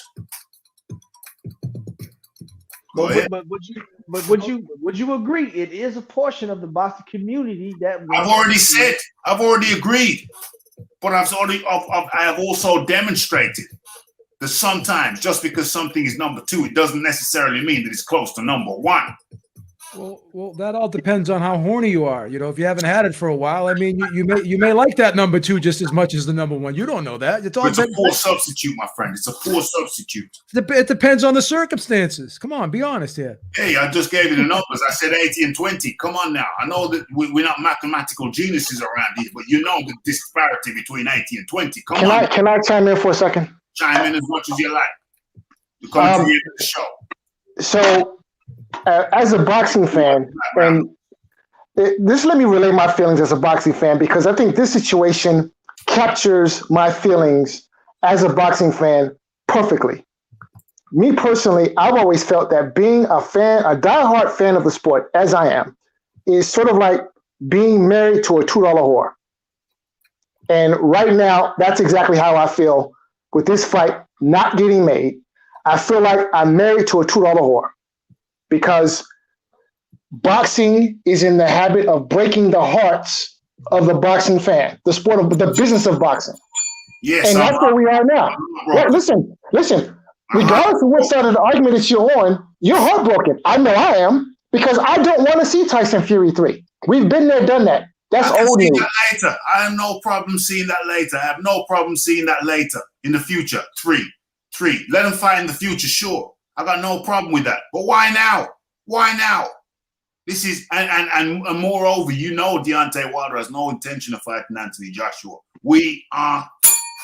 Let's face it.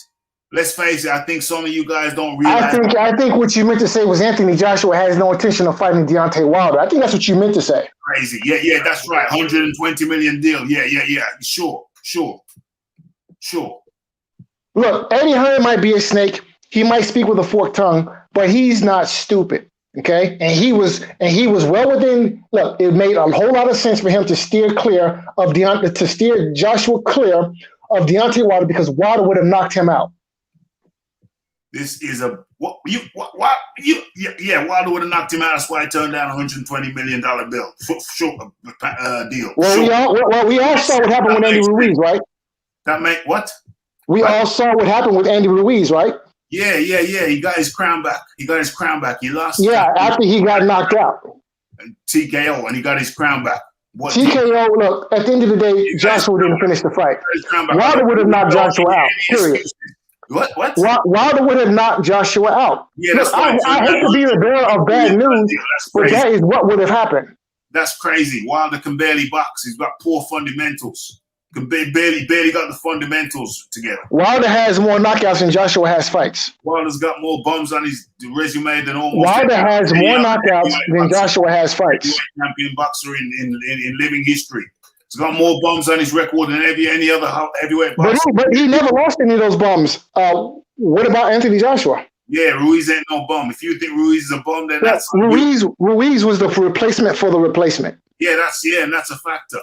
But anyway, you digress. This is a black eye on the sport of boxing. If Tyson Fury is in any way complicit, it is a dark, well, I shouldn't say that. It is a bad day for the sport.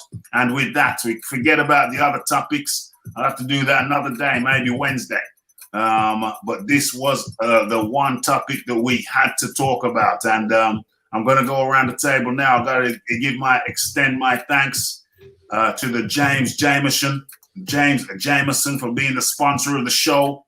You know how to donate to the show. You do it via the super chat button or the PayPal link, which is in the description box. So first and foremost, I want to thank everybody who took the time out of their day to come over here. Don't go anywhere, folks. You got your final words. I want to give a thanks to everybody who took the time out of their day to come over here to the Raphael Dawkins. You know how dynamic we be. And then I have to thank all the panelists, far too many to mention, who did likewise, took the time out of their day to come over here to chat boxing at the Raphael Dawkins Combat Radio Show. Much appreciation goes out to them, all of you. You know who you are. And so that brings us to the end of the show. But as we always do, we go around the panel and let people express themselves with their final words.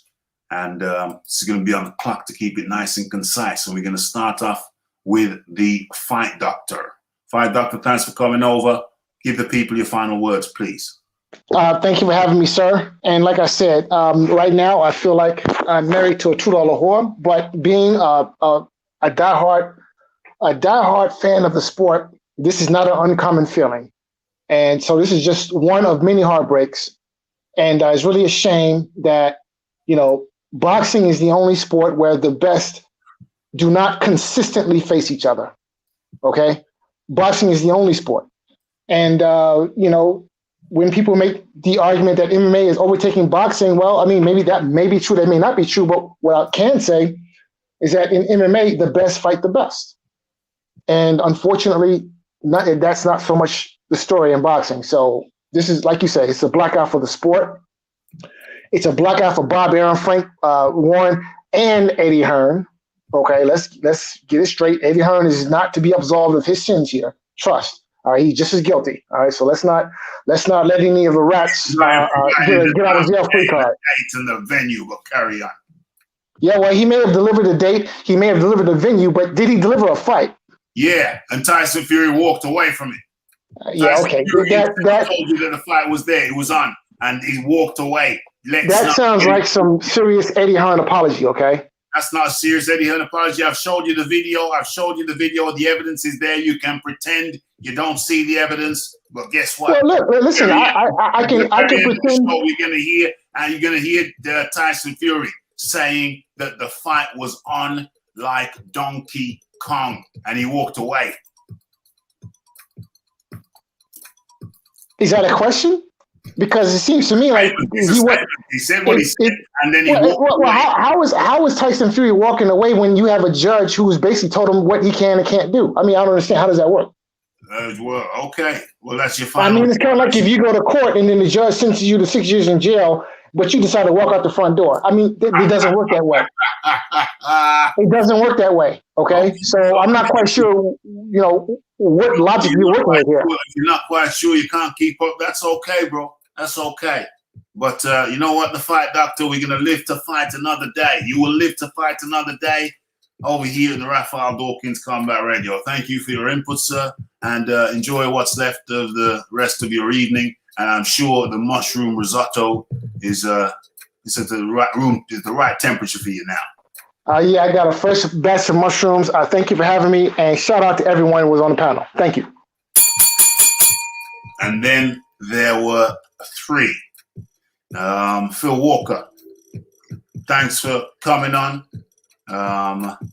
Your final words, please. Hey, look, man, check this out. I'll be honest with you, man. Look, I don't think it's a black eye on boxing. And I'm gonna tell you why real quick.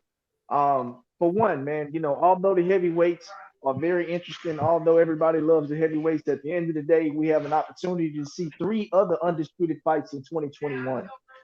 So for me, I don't think it's a black eye on boxing. That's, like I said, 3 undisputed fights in 1 year.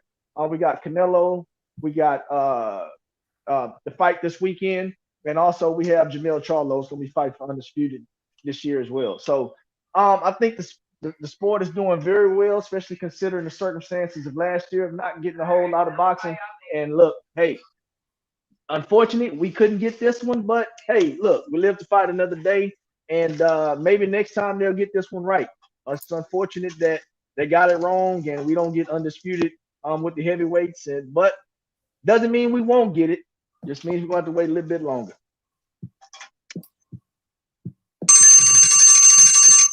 That was the Phil Walker. Much appreciation goes out to the Phil Walker for his contribution. Thank you very much, Phil. We'll speak again very shortly, no doubt. And then there were 2. The Beeb. Much appreciation goes out to you.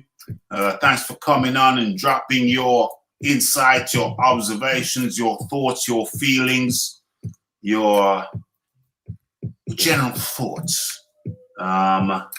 Much appreciation. Much appreciation. Your final words, please. Well, we've been here before several times, not just with this fight, but several other fights that we all were expecting to see. But on a positive note, we didn't get them when we wanted to get them, but we did get them. I know that's not going to really console anybody right now because there's a lot of people who are upset. I know promises were made and promises weren't kept, and we can go around and blame whoever we want, but at the end of the day, we're not going to get what we expected. Well, you guys aren't going to get what you expected because I knew this was going to happen. Doesn't mean I was happy that this was going to happen. I just didn't like the way it all played out. And I can understand why people are angry and people are disappointed because I have to be honest, the fans were led on here. But like I said, fool me once,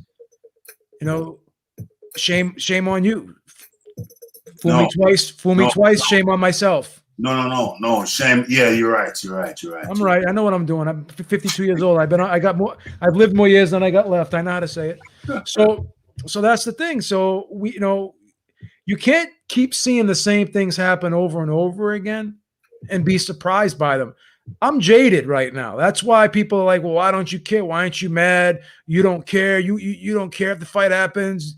But the thing is this, it's like I've seen this so many. I remember when Marvin Hagler was chasing Sugar Ray Leonard around for 4 years. Yeah. Right?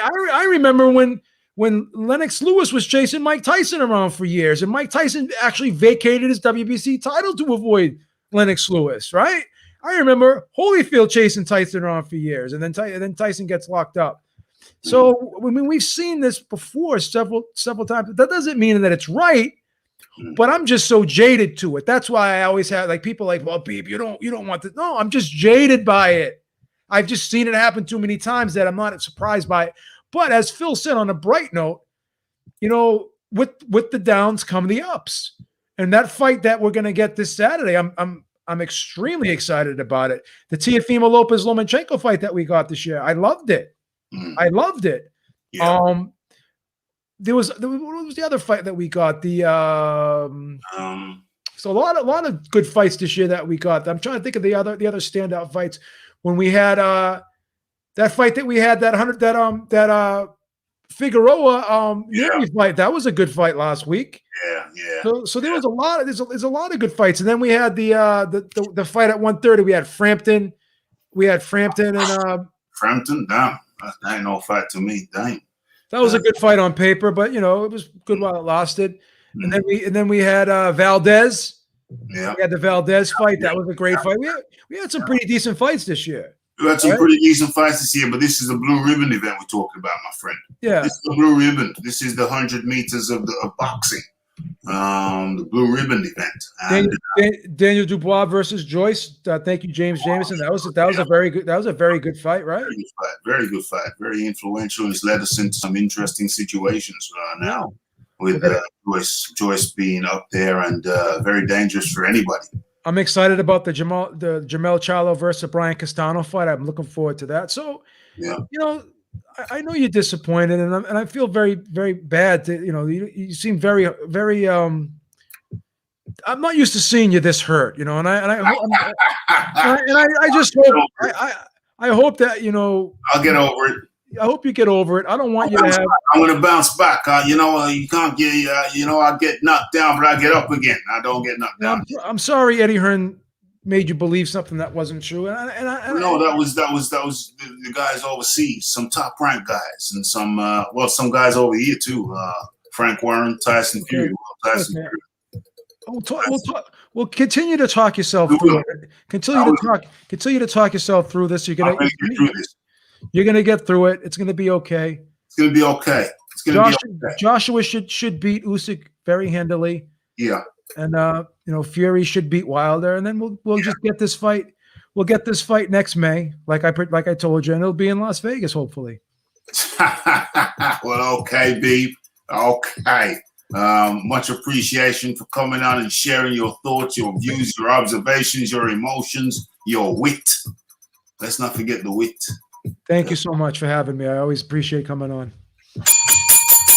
That was the B from Ringside Reporter. Much appreciation to him and everybody else who took the time out of their day to be over here and smash that like button, hit that subscribe button, hit that share button.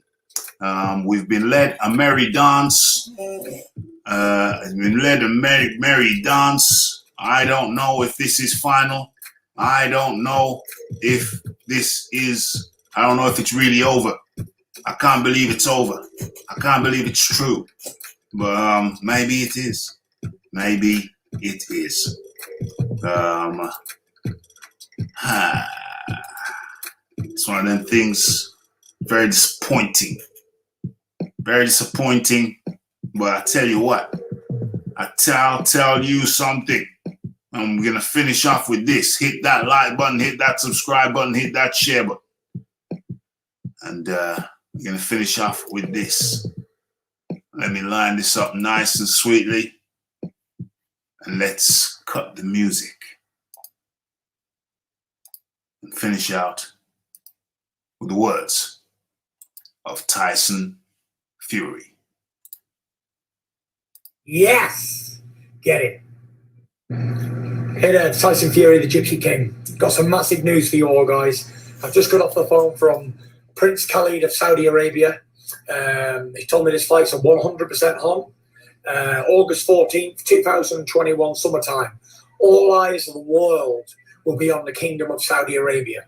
And I cannot wait, repeat, cannot wait to smash Anthony Joshua on the biggest stage of all times. This is going to be the biggest sporting event ever to grace the planet Earth.